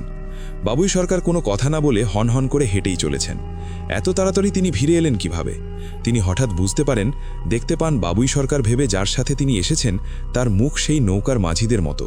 তিনি ভয়ে দৌড়াতে শুরু করেন। অদূরে একটি ঘর দেখতে পান। ঘরের ভেতরটা অনেকটাই অন্ধকার ছিল, কিছু দেখা যাচ্ছিল না। তিনি ঘরে ঢুকে কাউকে না পেয়ে দরজায় লাগিয়ে দেন। এরপরে তিনি দরজায় করাঘাতের শব্দ শুনতে পান, কিন্তু কোনোভাবেই খোলেন না। এক পর্যায়ে তিনি অতিরিক্ত ভয় পেয়ে সেখানেই চেতনা হারান এবং যখন জ্ঞান ফেরে তখন তিনি নিজেকে আবিষ্কার করেন তার বাড়িতে এবং তার স্ত্রী জানান যে গতরাতে বাবুই সরকারের ছিন্ন ভিন্ন লাশ পাওয়া গিয়েছে। যাই হোক, এরপরে অনেক বছর কেটে যায়। তিনি তার সন্তানকে নিয়ে বাবুই সরকারের বাড়িতেই থাকেন। 25-26 বছর হয়ে গেছে। বাতেন সরকার অর্থাৎ বাবুই সরকারের ছেলে, তার বয়স তখন 29-30 হবে। বাতেন সরকার বিয়ে করেন। তার পরিবারে 3টি ছেলে সন্তান জন্মগ্রহণ করেন। প্রথম সন্তানের বয়স 8 বছর, দ্বিতীয় সন্তানের বয়স 6, তৃতীয় সন্তানের বয়স 3 বছর। আর বাতেন সরকারের স্ত্রী যে ছিলেন তার নাম আসমা বেগম। এনার বাড়ি 14 থেকে 15 কিলোমিটার দূরে। তো বাবুই সরকার মারা যাবার পর তার স্ত্রী যিনি ছিলেন উনি একজন মহিলা মানুষ হয়ে এতগুলো জমি একা চাষবাস করতে পারতেন না। তাই তিনি কিছু জমি বন্ধক রেখেছিলেন, কিছু জমি নামমাত্র মূল্যে বিক্রি করে দিয়েছিলেন। এদিকে বাতেন সরকারের ছিল জুয়ার অভ্যেস। মাঝে মাঝে তিনি হারতেন এবং এভাবে জমি জমাও তিনি অনেক খুইয়েছেন। তো একদিন সকালবেলা বাতেন সরকার খেয়ে দিয়ে বিশ্রাম নিচ্ছিলেন তার ঘরে। হঠাৎ এক ছেলে এসে বাতেন সরকারকে ডাকতে থাকেন। বাতেন সরকার ঘর থেকে বের হয়ে দেখেন ওই যে লোকগুলোর কাছে তিনি জমি বিক্রি করেছিলেন জুয়ার বোর্ডে হেরে, তার 2টি ছেলে এসেছে। একটি ছেলে বলতে থাকেন, আব্বা আপনাকে নদীর পাড়ে জমির কাছে এখনই ডাকছেন। তো বাতেন সরকার জিজ্ঞেস করেন, কেন, কি হয়েছে? ছেলেটি বলল, অত কিছু জানি না আব্বা, আপনাকে এখনই ডাকলো। বাতেন সরকার বললেন, তোমরা যাও, আমি আসছি। এই বাতেন সরকারের সাথে তার বাড়ির পাশে একজন ব্যক্তি ছিলেন, তার নাম সাত্তার আলী। তার সাথে আবার এই বাতেন সরকারের খুব ঘনিষ্ঠ সম্পর্ক। তিনি যাবার সময় সাত্তার সাহেবকে সঙ্গে নিলেন। এদিকে নদীর পাড়ে এসে তিনি দেখেন যে অনেক মানুষের ভিড় এবং সেই ভিড়ের মধ্য থেকেই যার কাছে জমি বিক্রি করেছিলেন তিনি এগিয়ে এসে বলেন, কি বাতেন মিয়া, এই ছেলে কি বলছে? একটা ছেলের দিকে ইশারা করেন। তিনি বলেন, এই জমি আমাদের, আমি এখানে জমিতে চাষের জন্য সীমানা দিতে এসেছিলাম, যেটুকু চাষ করব সেটুকুই। সীমানা দিতে? চাষ করবেন মানে? জমি কি আপনার নাকি? হ্যাঁ, এটা আমার বাবার জমি। এটা আপনার বাবার জমি মানে? এটা আমার বাবার জমি। এই নিয়ে গন্ডগোল বাধে। বাতেন সরকার যার কাছে জমি বিক্রি করেছিলেন তাকে বলেন, কোথা থেকে কোন এক ছেলে এসে বলল এই জমি তার, আর আপনি আমাকে সেজন্য ডেকে নিয়ে আসলেন? তো এরকম অনেক কথাবার্তা হচ্ছে। এই জমির পাশে আর একটা জমি ছিল, তাদের মধ্যে কিছু জমি বাতেন সরকারেরও ছিল। তাই তিনি সাত্তার আলীকে সঙ্গে নিয়ে জমিতে মাপ দিতে থাকলেন, কতটুকু ফসল ফলাবেন এই নিয়ে। প্রায় দুপুর নাগাদ ওই ছেলে একটি লোককে সঙ্গে নিয়ে নদীর পাড়ে আবারও আসলো। ওইখানে তখনও বাতেন সরকার, সাত্তার আলী আর যার কাছে জমি বিক্রি করেছিলেন তিনি 3 জন ছিলেন। ছেলেটি একটি বৃদ্ধকে নিয়ে এগিয়ে আসছেন, বয়স 60-65 হবে। কিছুক্ষণের ভেতরে চলেও আসেন তারা। কাছে আসতেই দেখা গেল বৃদ্ধ লোকটি আর কেউ নয়, জয়নাল কবিরাজ। আসসালামু আলাইকুম রাসেল ভাই এবং প্রিয় শ্রোতা বন্ধুরা, আমি মোহাম্মদ সাবিত আলম বলছি। আমি আজকে আপনাদের সামনে হাজির হয়েছি নতুন একটি ঘটনা নিয়ে, যে ঘটনাটি আমার সাথে শেয়ার করেছেন আহমেদ ভাই নামের একজন ভদ্রলোক। ঘটনাটি আহমেদ ভাই আমাকে যেভাবে বলেছেন আমি সেটি নিজের ভাষায় ওনার মতো করেই বলছি। এখন ঘটনার প্রেক্ষাপটটা হচ্ছে আসলে 2016 সাল। ওনারা বসবাস করতেন একটা ডুপ্লেক্স বাসায়, যেই বাসার নিচে ছিল একটা বড় বেসমেন্ট। এখানে বেসমেন্টের কথাটা কেন বললাম সেটা হচ্ছে আপনারা ঘটনা শুনতে শুনতে জানতে পারবেন। তো ওই টাইমে আহমেদ ভাইয়ের বোনের বিয়ে ছিল। তো বোনের বিয়ে থাকার কারণে যখন আস্তে আস্তে মেহমানরা আসা শুরু করলো, তখন আসলে ঘরের যেই রুমগুলি ছিল সেগুলো আস্তে আস্তে ভরে যেতে শুরু করলো, মানে কোনো রুমই খালি ছিল এরকম অবস্থায় নেই একেবারেই। তো এমন অবস্থায় ওনাদের বাসায় একজন কাজের ছেলে ছিল, সেই কাজের ছেলেটাকে ওনার আম্মু বেসমেন্ট একদিন থাকার জন্য ব্যবস্থা করে দিলেন, পরবর্তীতে অন্য কোথাও ব্যবস্থা করা যাবে এই চিন্তা করে। কিন্তু যেদিন বেসমেন্টে সে থাকলো, এর পরের দিন সকালবেলা উঠে সে পালিয়ে যায়। আহমেদ ভাইয়ের মার সাথে দেখা করে সে পালিয়ে যায়। তো আহমেদ ভাইয়ের মা যখন তাকে জিজ্ঞেস করে যে কী ব্যাপার, তুমি চলে যেতে চাচ্ছ কী কারণে, তখন উনি বলেন যে আব্বা, আপনাদের বেসমেন্টটা ভালো না, এখানে কোনো কিছু একটা আছে, আমি আপনাদের এখানে কাজ করব না, আমাকে মাফ করে দেন। তো আশ্চর্যজনকভাবে এই লোকটা যতদিন কাজ করেছে সেই কাজের টাকা পর্যন্ত নিয়ে যায় নাই। তো যাই হোক, যেহেতু বাসায় বিয়ের মতো একটা অবস্থা, সেই কারণে আহমেদ ভাইয়ের মা ওনাদের নিকটস্থ একটি এলাকা থেকে 4 জন কাজের মেয়ে জোগাড় করে আনেন, যারা বিয়ে পর্যন্ত কাজ করবে বাসায়। তো ওদেরকে থাকার জন্য কি করা হলো, বেসমেন্টে ব্যবস্থা করা হলো। তো প্রথম রাতে যখন ওরা বেসমেন্টে ঘুমায়, তো হঠাৎ করে রাতের বেলা 3টা কি 3:30টার দিকে সবার কানে আসে যে বেসমেন্ট থেকে চিল্লাচিল্লির আওয়াজ আসছে। তো এই ঘটনা শুনে মেহমান সহ বাকি সবাই ঘুম থেকে জেগে ওঠে, এবং জেগে ওঠার পরে চিন্তা করে যে বেসমেন্টে কি হইলো, হঠাৎ করে এরকম চিল্লাচিল্লির আওয়াজে কি কারণে আসছে। তো কিছুক্ষণ পরে কাজের মেয়েরা উপরে উঠে আসলো। উপরে উঠে আসার পরে সবাই যখন তাদেরকে জিজ্ঞেস করলো যে কি হয়েছে, তোমরা এরকম চিল্লাচিল্লি কেন করছিলা, তো এদের মধ্যে থেকে একজন কাজের মেয়ে বলে উঠল যে ম্যাম, আপনাদের বেসমেন্টের মধ্যে কোনো একটা মানুষ আছে, একটা পুরুষ মানুষ আছে, আমরা আসলে ওখানে থাকতে পারবো না। আরেকজন বলছে কি যে আমি ওয়াশরুমে গিয়েছিলাম, ওয়াশরুম থেকে আসার সময় আমি খুবই ভয়ানক গড়গড়ে শব্দ শুনেছি, যে শব্দটার জন্য আমি খুব ভয় পেয়েছি এবং আমি আর নিচে থাকতে চাই না। তো সেই দিনের মতো আহমেদ ভাইয়ের মা কী করলেন, ওদেরকে ড্রয়িং রুমেই থাকার ব্যবস্থা করে দিলেন। তো ড্রয়িং রুমে থাকার ব্যবস্থা করার পরে যে এর পরের দিন যখন সকাল হয়, তখন ওনাদেরকে ফাইনালি জিজ্ঞেস করা হলো যে কি আসলে এখন বলো যে কালকে রাতের হয়েছিলটা কি। তো ওনারা সবাই আবার একই কথা বলে যে কোনো একটা লোককে তারা দেখছে, বা খুবই গড়গড় একটা আওয়াজ আসছে পানির শব্দের মতো। তো তখন আহমেদ ভাইয়ের মা বলেন, আচ্ছা ঠিক আছে, পানির গড়গড় শব্দের আওয়াজ আসছে, বোকার দল, চল বেসমেন্টে চল। তো বেসমেন্টে যাওয়ার পরে যখন আহমেদ ভাইয়ের আম্মু ওয়াশরুমের দিকে গেলেন, তখন সবাইকে বললেন যে ওয়াশরুমের বাহিরে দাঁড়াতে। তো আহমেদ ভাইয়ের আম্মু ওয়াশরুম থেকে আসার পরে আবার সে একটা গড়গড় আওয়াজ শোনা গেল। তো এই আওয়াজ শোনার পরে সবাই ওই 4 জন কাজের মেয়ে বলতেছে কি যে হ্যাঁ, এই আওয়াজ আমরা শুনতে পাচ্ছি। তখন আহমেদ ভাইয়ের আম্মু হাসিতে একবারে ফেটে পড়ে। উনি বলেন কি, আরে বকা, এটা ওয়াশরুমের ফ্ল্যাশের আওয়াজ। ওয়াশরুমে যখন ফ্ল্যাশ করা হয়, তখন মোটরটা অটোমেটিক অন হয়ে যায় পানি ওঠার জন্য, এই কারণে এরকম শব্দটা হয়। তোমরা এত বোকা সেটা জানতাম না। তো এরপরে সারাদিন মেহমান যারা ছিল, আহমেদ ভাইয়ের কাজিন যারা ছিল, ওনারা সবাই সারাদিন এই 4টা কাজের মেয়ে প্রচণ্ড তাদের সাথে মজা বা ঠাট্টা বিদ্রুপ করেছেন এগুলি নিয়ে। তো সেই দিনও রাত হলো, রাতের বেলা সবাই ঘুমিয়ে গেল। তো ঘুমিয়ে যাওয়ার পরে মোটামুটি প্রায় আবার রাত 3টা থেকে 3:30টার মধ্যে আবার বেসমেন্ট থেকে এরকম চিৎকার চেঁচামেচির আওয়াজ আসলো। তো ওনারা যখন আবার উপরে উঠে আসলেন, তখন আহমেদ ভাইয়ের মা জিজ্ঞেস করলেন যে তোমাদের প্রবলেমটা কি, প্রতিদিন এরকম ঢং করতেছো, তোমরা গেস্টদেরকে বিরক্ত করতেছো, কি সমস্যা তোমাদের বলো। আচ্ছা ঠিক আছে, এখন আর কিছু বলা লাগবে না, তোমরা ঘুমাও। পরে এর মধ্যে থেকে একটা মেয়ে কি করলো, ভয়ে কাঁদতে কাঁদতে বলল কি যে আন্টি, আপনাদের এই বেসমেন্টের মধ্যে এমন একটা মানুষ আছে যার কোনো মাথা নাই, গলা কাটা একটা মানুষ। তো এটা শুনে আন্টি আহমেদ ভাইয়ের আম্মু একটু রেগে গেলেন, বলে কি এই সমস্ত ফালতু কথা বলা বন্ধ করো, যাও চুপচাপ ঘুমাও। তো ওনাদেরকে ড্রয়িং রুমের ব্যবস্থা করে দেওয়া হলো ঘুমানোর। তো এর পরের দিন সকালবেলা যখন আহমেদ ভাই ঘুম থেকে উঠলেন, তখন উনি দেখলেন কি যে ওনার আম্মু এই 4টা কাজের মেয়ের খুব ভালো রকমের ক্লাস নিচ্ছে, খুবই বকাঝকা করছে যে তোমরা এই ধরনের কাজকর্ম করলে আসলে কিভাবে কাজ করবা বলো। তো এরপরে কাজেরা বলতেছে কি যে আন্টি, আপনি আমাদেরকে গ্রাউন্ড ফ্লোরেই বা যে কোনো ফ্লোরেই যে কোনো একটা রুম দিয়ে দেন, আমরা ওই বেসমেন্ট আর থাকবো না। এরপরে আহমেদ ভাই চিন্তা করলেন কি যে এখন কি করা যায়। এই ঘটনাগুলি আহমেদ ভাই যখন দেখছিলেন, তখন চিন্তা করছে কি করা যায়।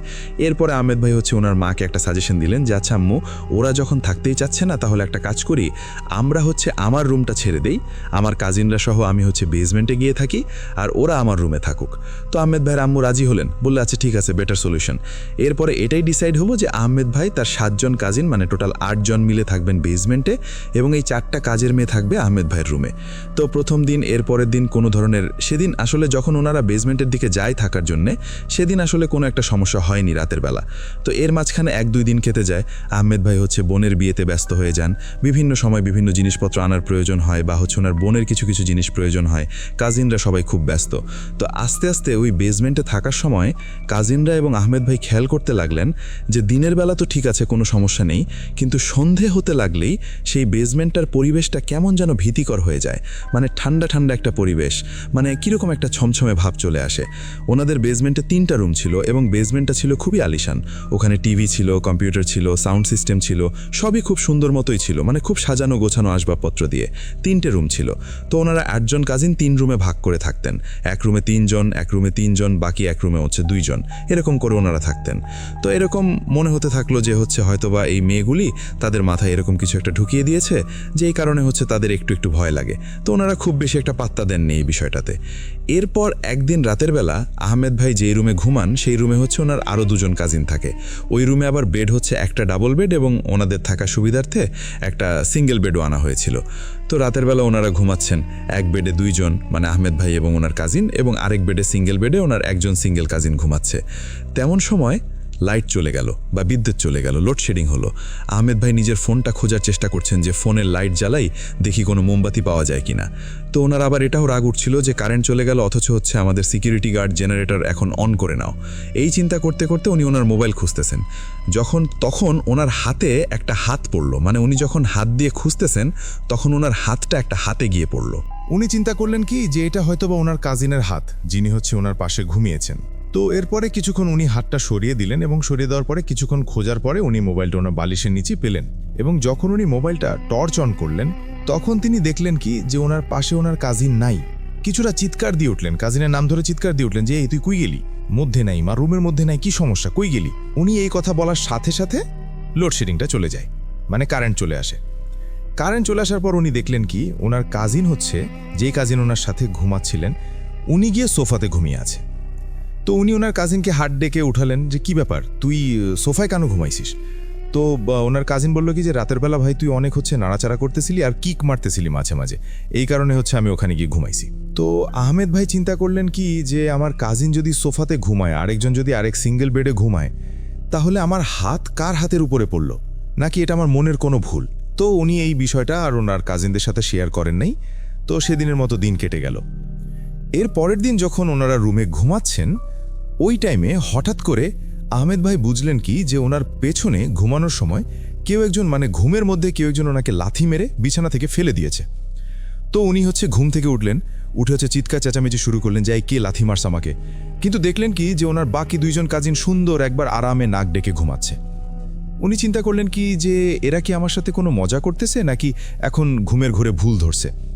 তো এই চিন্তা করার পর উনি কি করলেন, বেডের পাশে থাকা টেবিলের মধ্যে থেকে নিয়ে পানির বোতলটা নিয়ে 2 জনের গায়ে পানি ঢেলে দিলে। তো ওরাও মানে হড়বড় করে ঘুম থেকে উঠে বলল যে কিরে তুই কি ফাজলামি শুরু করছিস নাকি রাতের বেলা, কি সমস্যা তোর, পানি দিলে কি গায়ের ভিতরে। তো এরপরে উনি ওনার কাজিনদেরকে বলল কি যে আমাকে লাথি কেন মারলি। তো ওনার কাজিনরা বলল কি যে না, কেউ তো লাথি মারি নেই, কি সমস্যা ভাই বুঝলাম না।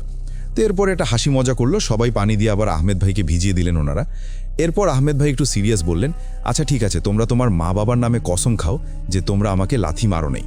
তারপরে হচ্ছে ওনারা মা বাবার কসমও কাটলেন। কিন্তু ভাই চিন্তা করলেন কি যে বন্ধু বান্ধব বা কাজিন এরা আসলে কসম কাটলে এটা কতটুকু ক্রেডিবিলিটি থাকে। যাই হোক, সেদিন হচ্ছে উনি আর এই বিষয়টা খুব বেশি একটা পাত্তা দেননি। তো পরদিন উনি হচ্ছে উপরের রুম থেকে বেসমেন্টের দিকে সিঁড়ি বেয়ে নামছেন। এমন সময় উনি যখন শেষ সিঁড়িতে আছেন, নিচের দিকে আসার একেবারে শেষ সিঁড়ি, তখন উনি ঠিক একইভাবে ওনাকে আবার পেছন থেকে কেউ লাথি মারে। তো ওনার ভাগ্যটা খুব ভালো যে উনি শেষ সিঁড়িতে ছিলেন তখন, কারণ যদি উপরের দিকে সিঁড়িতে থাকতেন উনি, তাহলে হচ্ছে খুব বড় ধরনের একটা অ্যাক্সিডেন্ট হতে পারত। তো উনি এবার কিছুটা ভয় পেয়ে বেসমেন্ট থেকে চলে যান এবং ওনার মাকে সবগুলি বিষয় জানান। ওনার মা বলেন কি যে দেখ তোর বোনের এখন বিয়ে, এগুলো আসলে কিছু নাই, এটা আসলে তোর মানে ওই মেয়েগুলি তোর মাথায় এগুলো ঢুকাইছে, তো এই কারণে তুই ভয় পাচ্ছিস, চিন্তা করিস না, এগুলা কিছু না, টেনশনের কিছু নাই, আর এগুলি কাউকে বলবি না, নাইলে হয়তো বিয়ের সময় ওই মেহমানরা চলে যাবে ভয়, বিয়েটা কিন্তু নষ্ট হবে, শুধু শুধু ঝামেলা করিস না বাবা। উনিও আসলে আর এই বিষয়গুলি নিয়ে নেননি, ওনার কাজিনদের মধ্যে না হচ্ছে আত্মীয় স্বজন বা মেহমান কারোর সাথে উনি কোনো কথা বলেন নাই। এর পরদিন উনি যখন হচ্ছে রাতের বেলা ঘুমাচ্ছেন সেই টাইমে উনি দেখলেন কি যে ওনার রুমে নক হয়েছে। তো উনি নকটা শোনার পরে দরজাটা খুলে দেখেন কি পাশের রুম থেকে ওনার 3 জন কাজিন এসে ওনাকে বলছেন কি যে আহমেদ দেখ আমাদের রুমে কিরকম ভয়ানক একটা কালো বিড়াল। তো উনি বললেন কি হ্যাঁ কালো বিড়াল, ভয়ানক কালো বিড়াল, মানে চল তো দেখি। তো উনি যখন রুমের দরজাটা খুললেন তখন ওনার কাজিনরা আঙ্গুল দিয়ে দেখালেন কি ওই যে দেখ, কিন্তু আহমেদ ভাই সেখানে কিছুই দেখতে পেলেন না। এরপর ওনার কাজিনরা বলেন কি যে কোথায় গেল এই বিড়াল, এই রুমের সমস্ত দরজা জানালা সব বন্ধ করা, আর বিড়ালটা ওখানে ছিল বলে আমরা দরজা লক করে বের হইলাম যেন বিড়ালটা বের হইতে না পারে, তো বিড়াল কোথায় গেল? আহমেদ ভাই বললেন কি যে তোমরা হয়তোবা ভুল দেখছো, আর বিড়াল আসলেই বাকি বেসমেন্টে কি বিড়াল আসতে পারে না? বিড়াল তো মানুষের বাসায় ঢুকতেই পারে, তাতে কি হয়েছে, এত ভয় পাওয়ার কি আছে? এরপর আহমেদ ভাইয়ের একজন কাজিন বলল কি যে দেখ আহমেদ, বিড়াল তো আসতেই পারে, কিন্তু ঘটনা হচ্ছে যে বিড়াল আসলে রুমের দরজা জানালা সব যদি বন্ধ থাকে আর আমরা যদি দরজাটা বন্ধ করে যাই তাহলে বিড়াল কই গেল? তো আহমেদ ভাই বললেন কি যে এগুলো নিয়ে চিন্তা করার কিছু নাই, বিড়াল আসতেই পারে, বিড়াল কোনোভাবে যাইতেও পারে। বিড়াল যেহেতু একটা ফ্লেক্সিবল প্রাণী, ফ্র্যাজাইল অনেক, সেই ক্ষেত্রে হয়তোবা কোনো একটা চিপা চাপাতে পালিয়ে গেছে, এটা নিয়ে ভাবার কিছু নাই। তো আহমেদ ভাই মনে মনে এটাও চিন্তা করছিলেন, উপরের দিক দিয়ে সাহস দেখালো, উনি এটাও ভাবছিলেন যে আসলে ওনার কাজিন যে কথাগুলো বলছেন, কাজিনরা আসলে ওনারা হয়তোবা মিথ্যা কথা বলছেন না, উনি নিজেও মনে মনে ভয় পাচ্ছিলেন। এর পরদিন রাতের বেলা উনি হঠাৎ করে বাহিরে শুনলেন কি রুমের বাহিরে থেকে দৌড়ে কারো চলে যাওয়ার আওয়াজ, মোটামুটি প্রায় 5-6 জন মানুষ দৌড়ে চলে যাওয়ার আওয়াজ। তো উনি যখন ঘুম থেকে উঠে দরজাটা খুললেন তখন দেখলেন কি ওনার 5 জন কাজিন সিঁড়ি বেয়ে উপরের দিকে দৌড়ে উঠে যাচ্ছে। তো উনি কি করলেন, ওনার কাজিনদেরকে থামানোর চেষ্টা করলেন। থামানোর চেষ্টা করতেই বাকি 2 জন কাজিন যারা ঘুমাচ্ছিলেন ওনারা উঠে আসলেন, বললেন কি হয়েছে।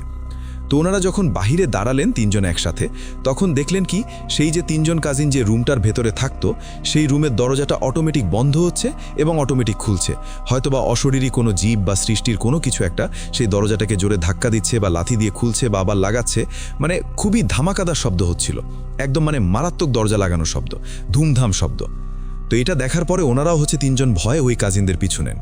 তো উপরে আসার পরে উনি যখন ওনাদের 5 জন কাজিনকে জিজ্ঞেস করলেন যে ভাই কি হয়েছে, তোমরা এইভাবে চলে আসলা কি কারণে, তখন ওনার কাজিনরা বলল যে দেখ রাতের বেলা যখন আমরা টিভি দেখতেছিলাম তখন হঠাৎ করে টিভিটা বন্ধ হয়ে যায়, আমরা ভাবছিলাম যে হয়তোবা আমাদের আঙ্গুলে চাপ লেগে রিমোটটা সুইচ টিপ লেগে টিভিটা বন্ধ হয়ে গেছে ভুলে, কিন্তু এরপরে যখন রিমোটটাকে আবার ধরতে যাব অটোমেটিক টিভি অন হয়ে গেল এবং ঝিরিঝিরি করা শুরু করলো।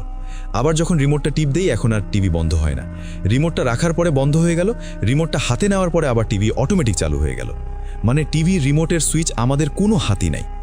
এরপর রিমোটটা ম্যালফাংশন চিন্তা করার জন্য আমরা কি করলাম, রিমোটের ব্যাটারি খুলে দিলাম, ব্যাটারি খুলে দেওয়ার পরে একই অবস্থা। তারপরে হঠাৎ করে কি হলো, মনে হলো কি যে ওয়াশরুমের দরজা থেকে ওকে ওয়াশরুমের ভেতর থেকে কেউ নক করছে, অথচ আমরা 3 জনই কিন্তু রুমের ভেতরে, তাহলে দরজার মধ্যে কে নক করছে? হঠাৎ করে নক করতে করতে নকটা এতই বাড়লো, আমি সেই দরজাটা যখন বাথরুমের দরজাটা খুললাম তখন দেখলাম কি একটা মানুষ বের হয়ে আসতেছে ওয়াশরুম থেকে, কিন্তু ভাই বিশ্বাস কর মানুষটার কোনো মাথা নাই, মাথা কাটা মানুষ। এই কথা শোনার পরে আহমেদ ভাই ভয় একদম ঝরঝর হয়ে যান এবং উনি যখন কোনো কিছু বলতে যাবেন এমন টাইমে ওনাদের ড্রয়িং রুমে, যে রুমে তারা আশ্রয় নিয়েছিলেন, ড্রয়িং রুমের দরজাটা বন্ধ করে ওনার রুমের ভেতরে চলে এসেছিলেন সবাই, সেই ড্রয়িং রুমের দরজার মধ্যে নক আওয়াজ। তো উনি যখন নক আওয়াজ শুনেন তখন উনি চিন্তা করলেন কি যে আমাদের হয়তোবা শোরগোল শুনে কোনো মেহমান হয়তোবা ঘুম থেকে উঠেছেন বা ওনার আম্মুই হয়তোবা ঘুম থেকে উঠেছেন। উনি বাইরে থেকে আওয়াজ দেন যে আচ্ছা ঠিক আছে নক করতে হবে না, আসতেছি, কিন্তু উনি একথা বলার পরেও দরজার মধ্যে নক হতে শুরু করলো, মানে নকটা থামলই না। তো উনি নক হচ্ছে এমন টাইমেই দরজাটা খুলছেন, মানে ফ্র্যাকশন অফ সেকেন্ডের একটা ডিফারেন্স। দরজাটা খোলার পর উনি সেখানে আর কাউকে দেখেন না, কিন্তু উনি দেখেন যে করিডোর দিয়ে একটা মানুষ হেঁটে যাচ্ছে যার কোনো মাথা নাই। উনি ভয়ে দরজাটা আবার বন্ধ করে ভেতরে এসে চিন্তা করলেন কি যে যেই জিনিসটা এতদিন বেসমেন্টে ছিল এইটা হয়তোবা এখন আমাদের ঘরে চলে আসছে, এখন কি করা যায়। সেদিনের মতো ওনারা ঘুমিয়ে পড়েন এবং পরদিন সকালে আহমেদ ভাই এবং ওনার কাজিনরা সব কিছুই আহমেদ ভাইয়ের আম্মুকে জানান এবং আহমেদ ভাইয়ের আম্মু বলেন কি যে বুঝতে পারতেছি হয়তোবা কোনো একটা প্রবলেম হচ্ছে এখানে, কিন্তু এখন কি করি বল, যদি এই ঘটনাগুলি সবাই জানে তাহলে তো আসলে কেউ এখানে থাকবে না, আমার মেয়ের বিয়েটা নষ্ট হবে। তোমরা এই কথাগুলো কাউকে বলো না, তোমরা এই কয়েকটা দিন বিয়ের আগ পর্যন্ত তোমরা এই ড্রয়িং রুমে স্টে করো। তো ওনার কাজিনরাও মানে জিনিসটা মেনে নিলেন ওনার আম্মুর কথাটা। কিন্তু এরপর দিন থেকে আহমেদ ভাইয়ের বাসায় ওনার মেহমানদের সাথে যা হতে শুরু করলো সেটা আসলে বর্ণনার অতীত। কারো রুমের দরজা অটোমেটিক বন্ধ হয়ে খোলে, আবার কেউ রাতের বেলা ঘুমালে বেড থেকে লাথি দিয়ে ফেলে দেয়, বা বিছানার চাদর টান দিয়ে ধরে, মশারি টান দিয়ে ধরে, এরকম কারণে মানে অনেকেই প্রায় চলে যাওয়ার জন্য প্রস্তুতি নিয়ে নিচ্ছেন। এবং একদিন রাতের বেলা মানে মোটামুটি 3টা-4টার দিকে উনি খুব শোরগোল শুনলেন। আহমেদ ভাই শোরগোল শুনে উনি দেখলেন কি যে শোরগোলটা ওনার বোনের রুমের সামনে থেকে আসছে। উনি সবাইকে সরিয়ে যখন ওনার বোনের রুমের ভেতরে গেলেন তখন উনি দেখলেন কি যে ওনার বোন বিছানার উপরে বসে কাঁদছে। তো ওনাকে যখন আহমেদ ভাই জিজ্ঞেস করলেন যে আপু কি হইছে, তখন ওনার বোন আঙুলের ইশারা করে আয়নার দিকে দেখালেন আয়না দেখে আহমেদ ভাই মানে পুরাপুরি শক। আয়নার মধ্যে লেখা যে এইখান থেকে চলে যা, এটা আমার জায়গা, আমাকে এখান থেকে কেউ তাড়াতে পারবি না, এখান থেকে চলে যা, এবং লেখাটা ছিল ব্লাড দিয়ে। তো এই ঘটনার পরে আহমেদ ভাই এবং তার পরিবার চিন্তা করলেন কি এখানে আর থাকা যাবে না, এখন বিয়ের আগ পর্যন্ত আমরা অন্য কোথাও শিফট হই। তো ওনাদেরই এলাকাতেই ওনাদের একজন আত্মীয়র বাসা ছিলেন, সো ওনারা সবাই সেই আত্মীয়র বাসাতে শিফট হয়ে যায়। আল্লাহ আল্লাহ করে বিয়েটা কেটে যায়। বিয়ে কেটে যাওয়ার পরে ওনারা আবার সেই বাসাতে ফিরে আসেন। একটা জিনিস আপনারা চিন্তা করেন প্রিয় লিসনার্স, যে এত এত মেহমান থাকার পরেও যেই বাসাতে এত এত ঘটনা ঘটে, সেই বাসাতে যখন একটা ফ্যামিলির মাত্র 3 থেকে 4 জন মেম্বার থাকে, তখন তাহলে কি হতে পারে? প্রতিদিনের যন্ত্রণা, দরজা ধাক্কা, তারপরে আয়নার মধ্যে দেয়ালের লেখন, বা রাতের বেলা বিড়াল কুকুরের চিৎকারের আওয়াজ, বেসমেন্ট থেকে কোনো পুরুষ মানুষের চিৎকারের আওয়াজ, আর রুমের দরজা খোলা থাকলে রাতের বেলা দেখা যায় রুমের সামনে থেকে মানে গলা কাটা কোনো একটা মানুষ হেঁটে যাচ্ছে। এই ধরনের ভয়ভীতিতে ওনারা আর সাধারণত থাকতে পারলেন না সেই বাসাতে। ওনারা চিন্তা করলেন অন্যত্র মানে খুবই দ্রুত এখান থেকে চলে যেতে হবে। তো ওনারা কি করলেন, সেই বাসাটা ছেড়ে দিলেন, ছেড়ে দিয়ে অন্যত্র চলে গেলেন, এবং এরপর থেকে ওনাদের সাথে আর কোনো ধরনের কোনো সমস্যা হয়নি। বা আহমেদ ভাইয়ের পরিবার এতটুকুই ভীত ছিল এই বিষয়গুলি নিয়ে যে সেই বাসার অ্যাকচুয়াল প্রবলেমটা কি সেটা পর্যন্ত ওনারা জানার কোনো প্রয়োজন বোধ করেন নাই। ওই বাসার কাছাকাছি ওনারা কখনো যান নাই। তো প্রিয় শ্রোতা বন্ধুরা, এটাই ছিল আপনাদের জন্য আমার কালেক্ট করা আজকের ঘটনা। যদি ভালো লেগে থাকে তাহলে আপনাদের সকলের কাছে আমি কৃতজ্ঞ, আর ভালো না লাগলে আমি সকলের কাছে ক্ষমা প্রার্থী। আবারও অন্য কোনো সপ্তাহে ফিরে আসার প্রয়াস জ্ঞাপন করে আমি আজকের মতো বিদায় নিচ্ছি। সকলে ভালো থাকবেন, সুস্থ থাকবেন। আজ চলি, আল্লাহ হাফেজ। আজ আবার শুনতে পাচ্ছেন শব্দটা আমার আয়নার ভিতরে রোজ এভাবেই আসে। আরও একবার আপনাদের সবাইকে স্বাগত জানাচ্ছি। আমি রাসেল। আশা করছি আপনারা সবাই ভালো আছেন, ভালোর দলে আছেন। আমি অন্য কোনো দিকে না গিয়ে সাবিত আলমের পাঠানো আরও একটা অডিও ক্লিপ এই মুহূর্তে আপনাদের শোনাতে চাচ্ছি। আশা করছি ভালো লাগবে। চলুন কথা না বাড়িয়ে সরাসরি চলে যাই আমাদের দ্বিতীয় অডিও ক্লিপে। আসসালামু আলাইকুম রাসেল ভাই এবং প্রিয় শ্রোতা বন্ধুরা, আশা করি আপনারা সকলেই ভালো আছেন এবং সুস্থ আছেন। আমি মোহাম্মদ সাবিত আলম বলছি। আজকে আমি আপনাদের সামনে হাজির হয়েছি সম্পূর্ণ নতুন একটি ঘটনা নিয়ে। যে ঘটনাটি আমি পেয়েছি আসলে লীনা আপুর থ্রুতে, যিনি আমির আপুর ঘটনা শেয়ার করেছিলেন আমার সাথে। তো উনি আমাকে একজন আন্টির সাথে যোগাযোগ করিয়ে দেন, যে আন্টির বর্তমান বয়স 45 বছর, এবং উনি আমাকে যে ঘটনাটি বলেন সেই ঘটনা বলার আগে উনি আমাকে কিছু কথা বলেছিলেন, যেটা যে ভালো জিন যখন আমাদেরকে কোনো সাহায্য করে তখন সেই ঘটনাগুলোকে মানুষ আসলে বিশ্বাস করে না, বা বলে যে এগুলি ফেক ঘটনা। তো এখন ঘটনা উনি যেটা বলেছেন যে যখন আল্লাহ কাউকে সাহায্য করেন তখন তো নিজে অবশ্যই এসে সাহায্য করেন না, বরঞ্চ কাউকে উসিলা বানিয়ে আমাদেরকে সাহায্য করেন। যেমন আমরা যে আমাদের আশেপাশে বিড়াল কুকুরদেরকে খাবার দেই, এর মানে এটা না কিন্তু যে আমরা তাদের রিজিক হয়ে গিয়েছি। এর মানে এটা যে আল্লাহ আমাদেরকে দিয়ে তাদের রিজিকটা পূরণ করিয়েছেন। এবং ওনার ভাষ্য মতে আমাদের ঘটনা শোনার 3টা ক্রাইটেরিয়া থাকতে পারে। প্রথম ক্রাইটেরিয়া যদি এই ঘটনা থেকে ভালো কিছু শেখা যায় তাহলে আমরা সেই ঘটনা থেকে ভালো কিছু যেন শিখি। আর যেহেতু ফিল্ম দেখি তখন টিকিট কেটে ফিল্ম দেখি, কিন্তু কেউ এসে বলে না যে এই ফিল্মের স্টোরিটা ফেক, যখন আমরা জানি যে এখানে সব কিছু অ্যাক্টিং করা হচ্ছে তারপরেও। আর থার্ড যে ক্রাইটেরিয়াটা আছে সেটা কি, যে যদি আমরা ঘটনার মধ্যে কোনো কিছু না বুঝি তাহলে সেটা উপরওয়ালার কাছে ছেড়ে দিতে পারি, বা আমরা এটা নিয়ে গবেষণা করতে পারি বা পড়াশোনা করতে পারি। তো এই কথাগুলি বলেই উনি আমাকে ঘটনাটি শেয়ার করেছেন। তো ঘটনাটা মূলত ওনার বয়স যখন ছিল 11 বছর। তো ওনার বাবা একজন সরকারি কর্মকর্তা ছিলেন তৎকালীন পাকিস্তানের। তো একদিন হঠাৎই হৃদরোগ আক্রান্ত হয়ে, যতটুকু আমি জানি, যে ওনার বাবা মারা যান। ওনার বাবা মারা যাওয়ার পরে ওনাদের পরিবারে একটা শোকের ছায়া তো আসেই, সাথে একটা ফিনান্সিয়ালও অনেক বড় একটা ক্রাইসিস চলে আসে। কারণ ওনারা ছিলেন 3 ভাই বোন, আন্টি নিজে এবং তার 2 ভাই। আন্টির নাম আফরিন আন্টি। তো আফরিন আন্টি তখন ওনার মায়ের অবস্থা এতই খারাপ হয়ে যায় যে উনি আসলে একা একা এই সংসারটার ভার বহন করতে পারছিলেন না। উনি তো সেলাই কর্ম বা বাচ্চাদের টিউশন পড়ে কিছু টাকা আয় করছিলেন, কিন্তু সেটাও আসলে এনাফ ছিল না। তো আফরিন আন্টির নামই ছিলেন, উনি অন্য শহরেই থাকতেন। তো ওনারা একটা নিজেদের পৈতৃক একটা হাভেলি ছিল আর কি, বা ম্যানশন ছিল, সেই ম্যানশনে ওনারা থাকতেন। তো উনি অনেকবার বলেছেন আফরিন আন্টিকে যে মা দেখো তোমরা ছেলে মেয়ে, তুমি এখানে থাকো, সমস্যা তো নাই। কিন্তু আন্টি আসলে আত্মসম্মানের জন্য উনি আসলে তৎক্ষণাৎ সেখানে যাননি। কিন্তু হঠাৎ যখন আফরিন আন্টির নানার ভাই মারা যান তখন ওনারা গিয়ে আফরিন আন্টির নানির সাথে শিফট হন। তো আফরিন আন্টির নানির বাসায় শিফট হওয়ার পর ওনাদের ঘর চলতো আসলে আফরিন আন্টির নানার পেনশনের টাকায়। খুব বেশি একটা টাকা পয়সাও যে ছিল তাও না, মানে থাকার মতো বলতে গেলে শুধুমাত্র একটা বাড়িই ছিল, আর কিছু ছিল না। তো আফরিন আন্টির নানি একটা সময় মারা যান, কিন্তু নানি মারা যাওয়ার 2 মাস আগে থেকে মানে নানির এমন একটা অবস্থা হয়ে গিয়েছিল যে নানি নিজে থেকে হেঁটে ওয়াশরুমে পর্যন্ত যেতে পারতেন না। কিন্তু নানির একটা অভ্যাস ছিল, প্রতি জুম্মার রাতে উনি কি করতেন, একটা হাভেলির একটা রুমের দিকে উনি যেতেন, একটা ঘরের দিকে উনি যেতেন এবং ঘরটা সবসময় তালাবদ্ধ ছিল। তো এই ঘরের ভেতরে উনি গিয়ে প্রায় 1 ঘন্টা থেকে 1.5 ঘন্টা অপেক্ষা করে তারপর উনি বের হতেন সেখান থেকে। তো যখন আফরিন আন্টি জিজ্ঞেস করেন নানিকে যে নানি তুমি বারবার জুম্মাবারে কি কারণে ওই ঘরে যাও, নানি বলতেন কি যে তোমাদের এটা জানার দরকার নাই, ওই রুমে যাওয়া তোমাদের জন্য নিষেধ, তোমরা ওখানে যাইও না। তো এরপরে যখন ওনার নানি আসলে শেষ নিঃশ্বাস ত্যাগ করেন, তার আগে উনি বাসার সবাইকে ডেকে মানে আফরিন আন্টির 2 ভাইকে নিয়ে, আফরিন আন্টিকে নিয়ে আর আফরিন আন্টির আম্মুকে নিয়ে বলেন যে রুমের চাবিটা আফরিন আন্টির আম্মুর হাতে দেন এবং বলেন যে মা দেখো, আমি যে প্রতি জুম্মাবারে যেই রুমটার ভেতরে যাই সেই রুমে একজন বয়স্ক ব্যক্তি আসেন। এখন কে আসে সেটা আমি বলতে পারবো না তোমাকে, বয়স্ক একজন ব্যক্তি আসেন, পরহেজগার একজন ব্যক্তি, এবং রুমের ভেতরে একটা বাতি জ্বালানো আছে, দিয়া বাতি আর কি।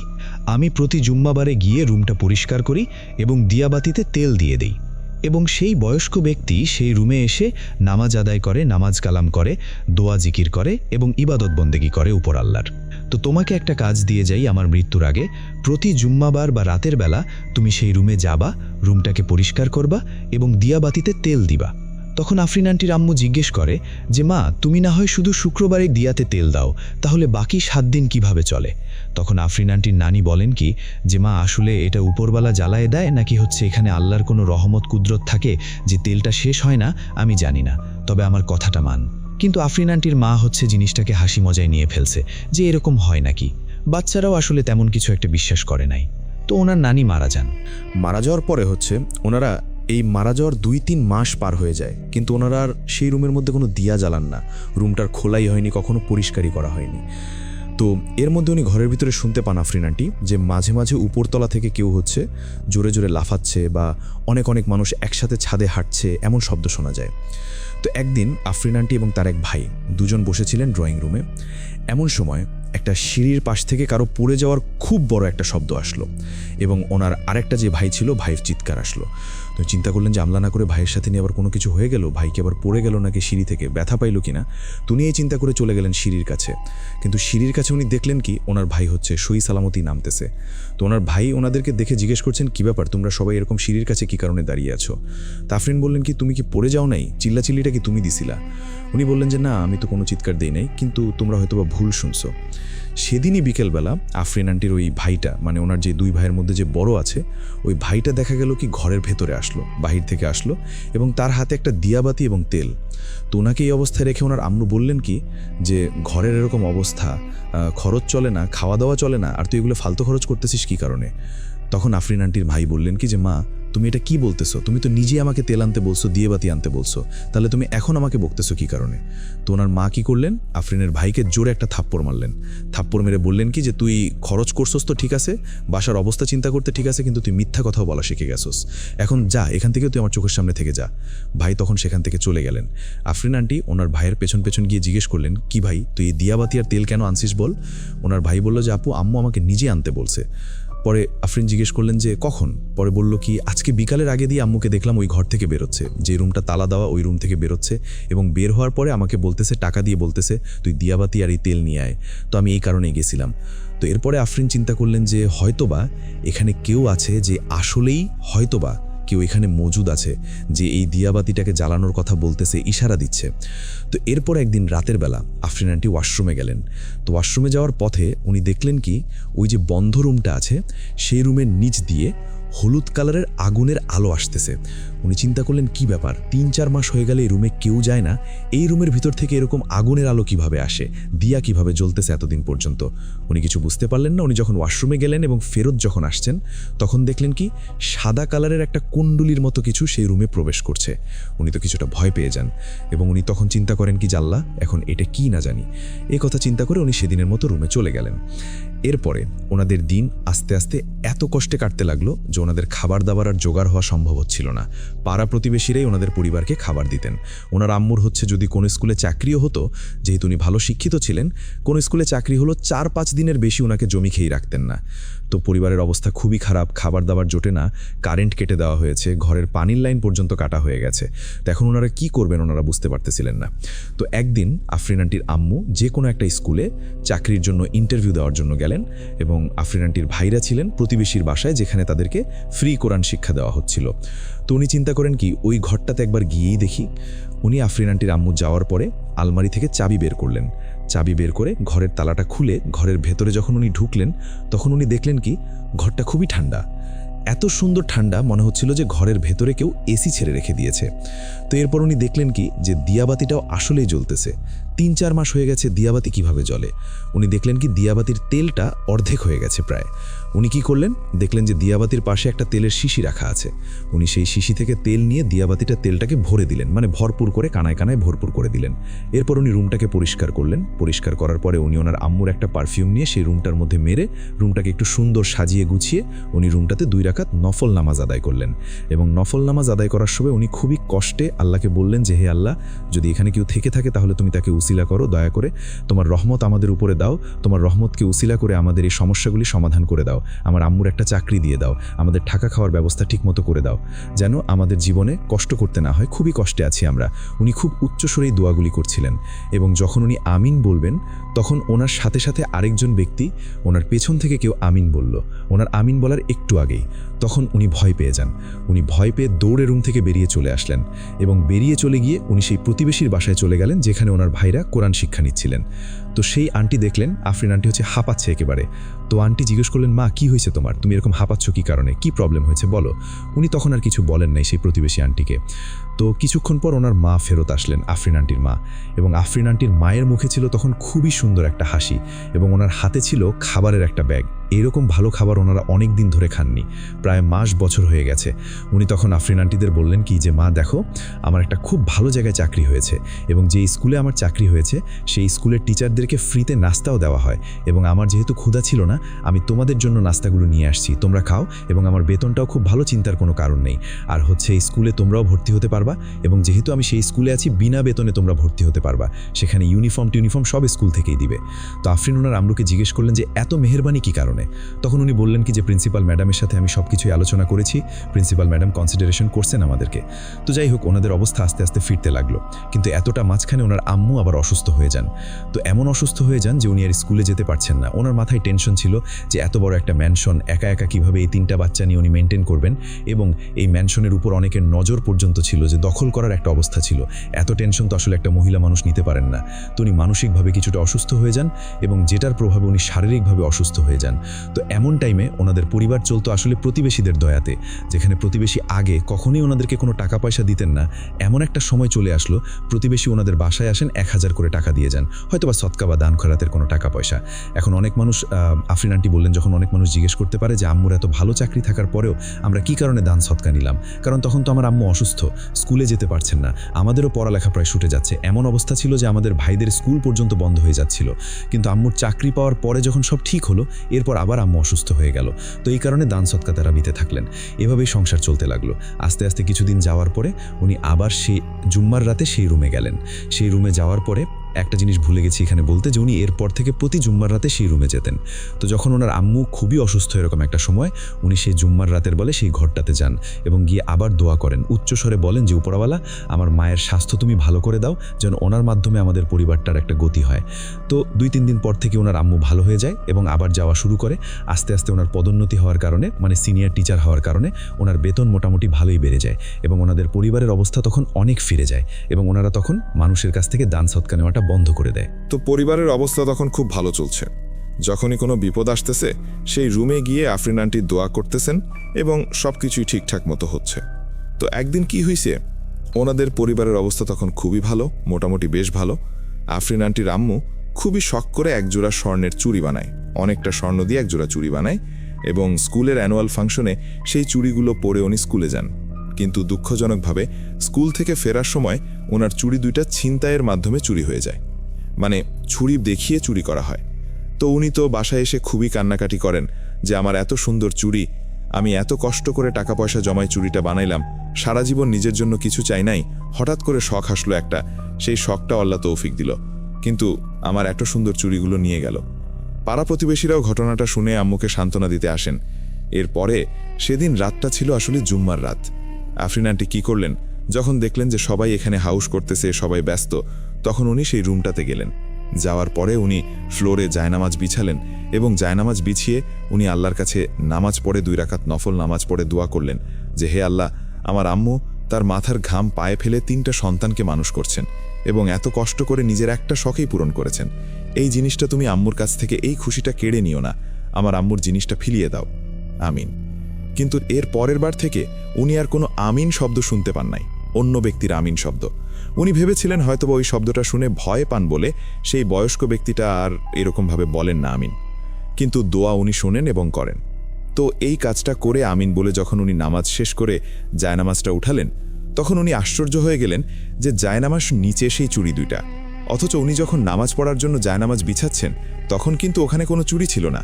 তাহলে এই চুড়ি কোথা থেকে আসলো? এবং যখন উনি জায়নামাজ উঠাচ্ছেন তখন উনি খুবই সুন্দর একটা স্মেল পান ওনার নাকে, এবং ওনার মনে হচ্ছিল পেছন থেকে কেউ যেন শট করে সরে গেল, ওনার গায়ে বাতাস লাগলো এবং টাচ পর্যন্ত লেগেছে। তো এই ঘটনার পরে উনি যখন রুম থেকে বাইরে বের হলেন তখন দেখলেন প্রতিবেশীরা একে একে চলে যাচ্ছে, ওনার আম্মু কান্নাকাটি করতেছেন এবং কান্নাকাটি করতে করতে ওনার আম্মু নিজের রুমে গিয়ে শুয়েছিলেন। এমন সময় আফরিন আন্টি কী করলেন, ওনার আম্মুর কাছে গেলেন আর বললেন কি যে, আম্মু চোখ বন্ধ করেন। ওনার আম্মু যখন চোখ বন্ধ করলেন তখন উনি বললেন কি, হাতটা একটু বাড়ান। ওনার আম্মু হাত বাড়ালে উনি ওনার আম্মুর হাতে সেই চুড়ি 2টা রেখে দেন এবং ওনার আম্মু সেই চুড়ি 2টা দেখে এত খুশি হন যে একেবারে পাগল হয়ে যান, খুশিতে বলতে গেলে প্রায় আত্মহারা হয়ে যান। উনি বলতেছেন যে, কি ব্যাপার আফরিন, তুই এই চুড়ি কোথা থেকে পেলি?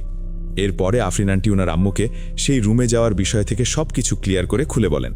ওনার আম্মু তৎক্ষণাৎ ওনাকে নিয়ে সেই রুমের ভেতরে যান, রুম ক্লিন করেন এবং 2 রাকাত নফল নামাজ পড়ে দোয়া করেন এবং সেই বৃদ্ধ ব্যক্তি বয়স্ক ব্যক্তির কাছে ক্ষমা প্রার্থনা করেন যে, আমার আম্মু আমাকে বলে গিয়েছিলেন আপনার দেখাশোনা করতে, এই রুমটার দেখাশোনা করতে, কিন্তু আমি পারি নাই বা জিনিসটা মানি নাই, আমাকে ক্ষমা করবেন। আমাদের পরিবারের উপরে কোনো বিপদ আসলে দয়া করে আল্লাহর রহমতের উসিলায় আপনি আমাদেরকে রক্ষা করেন। এই কথাগুলো বলে উনি চলে আসেন। এরপরে ওনাদের পরিবারের যে ছোটোখাট সমস্যাগুলো ওগুলো আস্তে আস্তে এমনিই সমাধান হয়ে যেত। যেমন আফরিন আন্টির আব্বুর পেনশনের টাকা, বছরের পর বছর ঘুরতেছেন, ফাইলের উপরে ফাইল আটকে আছে, কিন্তু ওনাদের পেনশনের টাকা স্যাংশন হচ্ছেই না।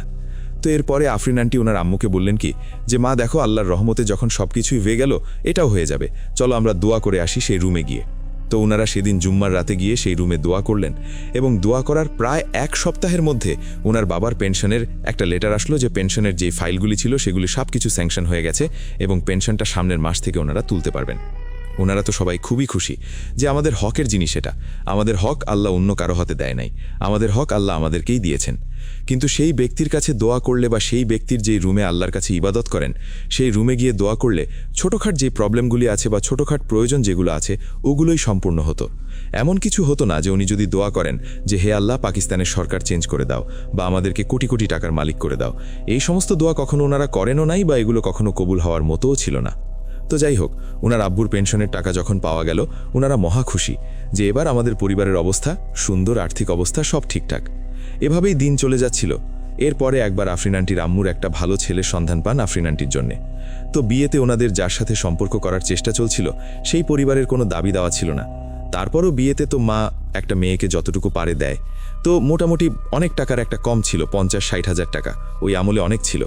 তো ওনারা সেই রুমে গেলেন, আল্লাহর কাছে দোয়া করলেন যে, হে আল্লাহ, তোমার রহমতকে উসিলা করে বা এই ব্যক্তিকে তোমার রহমতের উসিলা করে আমাদেরকে হাজতটা পূরণ করে দাও। হাজতের নামাজ পড়লেন। তো এরপরে কোনো একটা ভাবে ওনাদের বাসায় একজন লোক আসলো 2-3 দিন পরে। উনি বললেন কি যে, আপনার হাজব্যান্ডের কাছ থেকে আমি এতগুলো টাকা লোন করছিলাম এবং এই টাকাটা আমি ফেরত দিতে আসছি। মানে ওনারা তখন অবাক যে আল্লাহ কোথা থেকে মানুষের হাজত পূরণ করেন। আফরিন আন্টির বিয়ে হয়ে গেল। বিয়ে হয়ে যাওয়ার পরে উনি ওনার শ্বশুর বাড়ি চলে গেলেন। ওনার ভাইয়েরাও পড়াশোনা শেষ করে বিদেশ চলে গেলেন। এর মাঝখানে আফরিন আন্টির আম্মু একাই থাকতেন সেই বাসায়। আফরিন আন্টি বহুবার বলেছেন যে, আম্মু তুমি আমার সাথে এসে থাকো, কিন্তু আফরিন আন্টির আম্মু কখনোই ওনার সাথে এসে থাকেন নাই। কারণ উনি বলতেন কি যে, না, ওই রুমটা পরিষ্কার আমাকে প্রতি জুম্মাবারে করতে হবে এবং ওই বৃদ্ধ ব্যক্তির খেয়াল আমাকে রাখতে হবে। আল্লাহ আমাকে এখানেই রাখুক, আমি এখানেই থাকতে চাই। তো এরকম একটা টাইমে হঠাৎ করে দিন যেতে যেতে একদিন খবর এলো যে আফরিন আন্টির আম্মু খুব অসুস্থ। উনি আফরিন আন্টি ওনার আম্মুর কাছে গিয়ে থাকা শুরু করলেন। ওনার ভাইদেরকেও জানানো হলো, কিন্তু ওনার ভাইয়েরা আসার আগেই একদিন আফরিন আন্টির আম্মু মৃত্যুবরণ করেন। তো ওনার যখন মৃত্যু হয় তখন ওনার ভাইয়েরা খুবই শোক প্রকাশ করে যে আম্মুর শেষ মুহূর্তে আমরা থাকতে পারলাম না। তো যখন ওনার জানাজার জন্য বের করা হয় তখন এলাকার লোকেরা আফরিন আন্টিকে জিজ্ঞেস করেন যে আফরিন, তোমাদের ঘর থেকে বের হলো একটা বৃদ্ধ বয়স্ক একটা সুন্দর দেখতে একটা ভদ্রলোক, উনি কে? আফরিন আন্টি জিজ্ঞেস করলেন যে কোন বৃদ্ধ ভদ্রলোক? তখন মোটামুটি ওখানে উপস্থিত প্রায় অনেকেই বলল যে হ্যাঁ, একটা বৃদ্ধ লোক বের হয়ে আসছিল, যে খাটিয়ার কাছে এসে দাঁড়িয়ে দোয়া পাঠ করতেছিল। দোয়া পাঠ করা শেষ করে সে আবার ঘরের ভেতরে চলে গেছে। এই ঘটনা কিন্তু কোনো আফরিন আন্টি বা তার ভাইদের কাছে নাই। এখন এটা কে হতে পারে আপনারা নিশ্চয়ই আন্দাজ করতে পারছেন। হয়তোবা এটা সেই বৃদ্ধ বয়স্ক ব্যক্তিটাই যার কথাই ঘটনাতে বলা হয়েছে। এরপরে আফরিন আন্টির আম্মুকে খবর দেওয়া হয় এবং ওনার ভাইয়েরা আবার বিদেশ চলে যান কিছুদিন পরে। আফরিন আন্টি মোটামুটি প্রায় 1 মাস সেই বাসায় থাকেন এবং সেই ঘরটাকে পরিষ্কার করেন এবং দিয়া জ্বালিয়ে দিতে থাকেন। তো ওই ঘরটা ছেড়ে ম্যানশনটা ছেড়ে আসার প্রায় 5-6 মাস পরে আফরিন আন্টির কাছে সেই ম্যানশনের একটা প্রতিবেশী ফোন দিয়ে বলে কি যে দেখো আফরিন, তোমাদের এই ঘরটাকে যেহেতু কেউ থাকো না, তোমরা এটাকে রক্ষা করতে পারবা না কিন্তু, কারণ অনেক মানুষের নজর পড়তেছে এখানে। খারাপ খারাপ মানুষেরা ঘরের সামনে বসে নেশা করে বা দরজা ভাঙার চেষ্টা করে। ভালো হয় যদি তোমরা এটা বিক্রি করে দাও, তোমাদের ভালোর জন্যই বলতেছি। আফরিন কি করলেন, ওনার ভাইয়েদের সাথে পরামর্শ করলেন। ওনার ভাইয়েরা বললেন কি, যেহেতু আমরা এখানে সেটেল হওয়ার চেষ্টা করতেছি, পাকিস্তানে তো আর আমরা থাকবো না, আর তুমিও যেহেতু শ্বশুর বাড়িতে আছো, তোমারও তো আর এখানে থাকা হবে না, সো বেটার হয় আমরা বিক্রি করে দিই ঘরটা। তো ঘরটা বিক্রি করার সব কিছু তৈরি করা হলো, পেপারস। যেদিন মেইনলি ডিলটা ফাইনাল হবে তার আগের দিন আফরিন আন্টি গিয়ে, সেদিন অবশ্য জুম্মাবার ছিল না, আফরিন আন্টি গিয়ে সেই ঘরের ভেতরে গিয়ে 2 রাকাত নফল নামাজ আদায় করলেন এবং দোয়া করলেন। এবং সেই বৃদ্ধ ব্যক্তি উপস্থিত আছেন কি নেই সেটা উনি না জেনেই সেখানে বৃদ্ধ ব্যক্তির সাথে কথা বলে যে আপনি আমাদের অনেক উপকার করেছেন, আল্লাহর একজন উসিলা হয়ে ঘরটাকে বিক্রি করে দিতে হচ্ছে, আমরা রক্ষা করতে পারছি না, আমাদেরকে ক্ষমা করে দেন। আর আপনার যদি কোনো কিছু কখনো প্রয়োজন হয়, যে কোনোভাবেই যে কোনো ইশারায় আমাকে অবশ্যই জানাবেন, যদি আপনার জন্য কিছু করতে পারি। তো এরপরে আফরিন আন্টিরা সেই ঘরটাকে বিক্রি করে দেন। কিন্তু এরপর থেকে আফরিন আন্টি নিজের ঘরে রাতের বেলা সেই বৃদ্ধ ব্যক্তির শরীরের যে একটা আতরের গন্ধ, সেই গন্ধটা উনি পেতেন। আফরিন আন্টি বলেন শেষে এখন পর্যন্ত নাকি আফরিন আন্টি এই গন্ধটা প্রায় সময়ই পান। উনি কখনো ওইরকম বড় কোনো বিপদে পড়েন না। আফরিন আন্টির বিশ্বাস যে এই বয়স্ক ভদ্রলোকটা ওনাকে সকল বিপদ আপদ থেকে আল্লাহর একজন উসিলা হয়ে রক্ষা করে আসছেন এবং আজ অবধি নাকি সেই ব্যক্তি আফরিন আন্টির সাথেই আছেন। এই ছিল আজকের ঘটনা। যদি আপনাদের ভালো লেগে থাকে তাহলে আপনাদের সকলের কাছে আমি কৃতজ্ঞ, আর যদি ভালো না লাগে তাহলে আমি ক্ষমা প্রার্থী। আপনাদের সকলের সুস্বাস্থ্য কামনা করে আমি মোহাম্মদ সাবিত আলম আজ বিদায় নিচ্ছি। আবারও কথা হবে অন্য কোনো সপ্তাহে অন্য কোনো নতুন ঘটনা নিয়ে।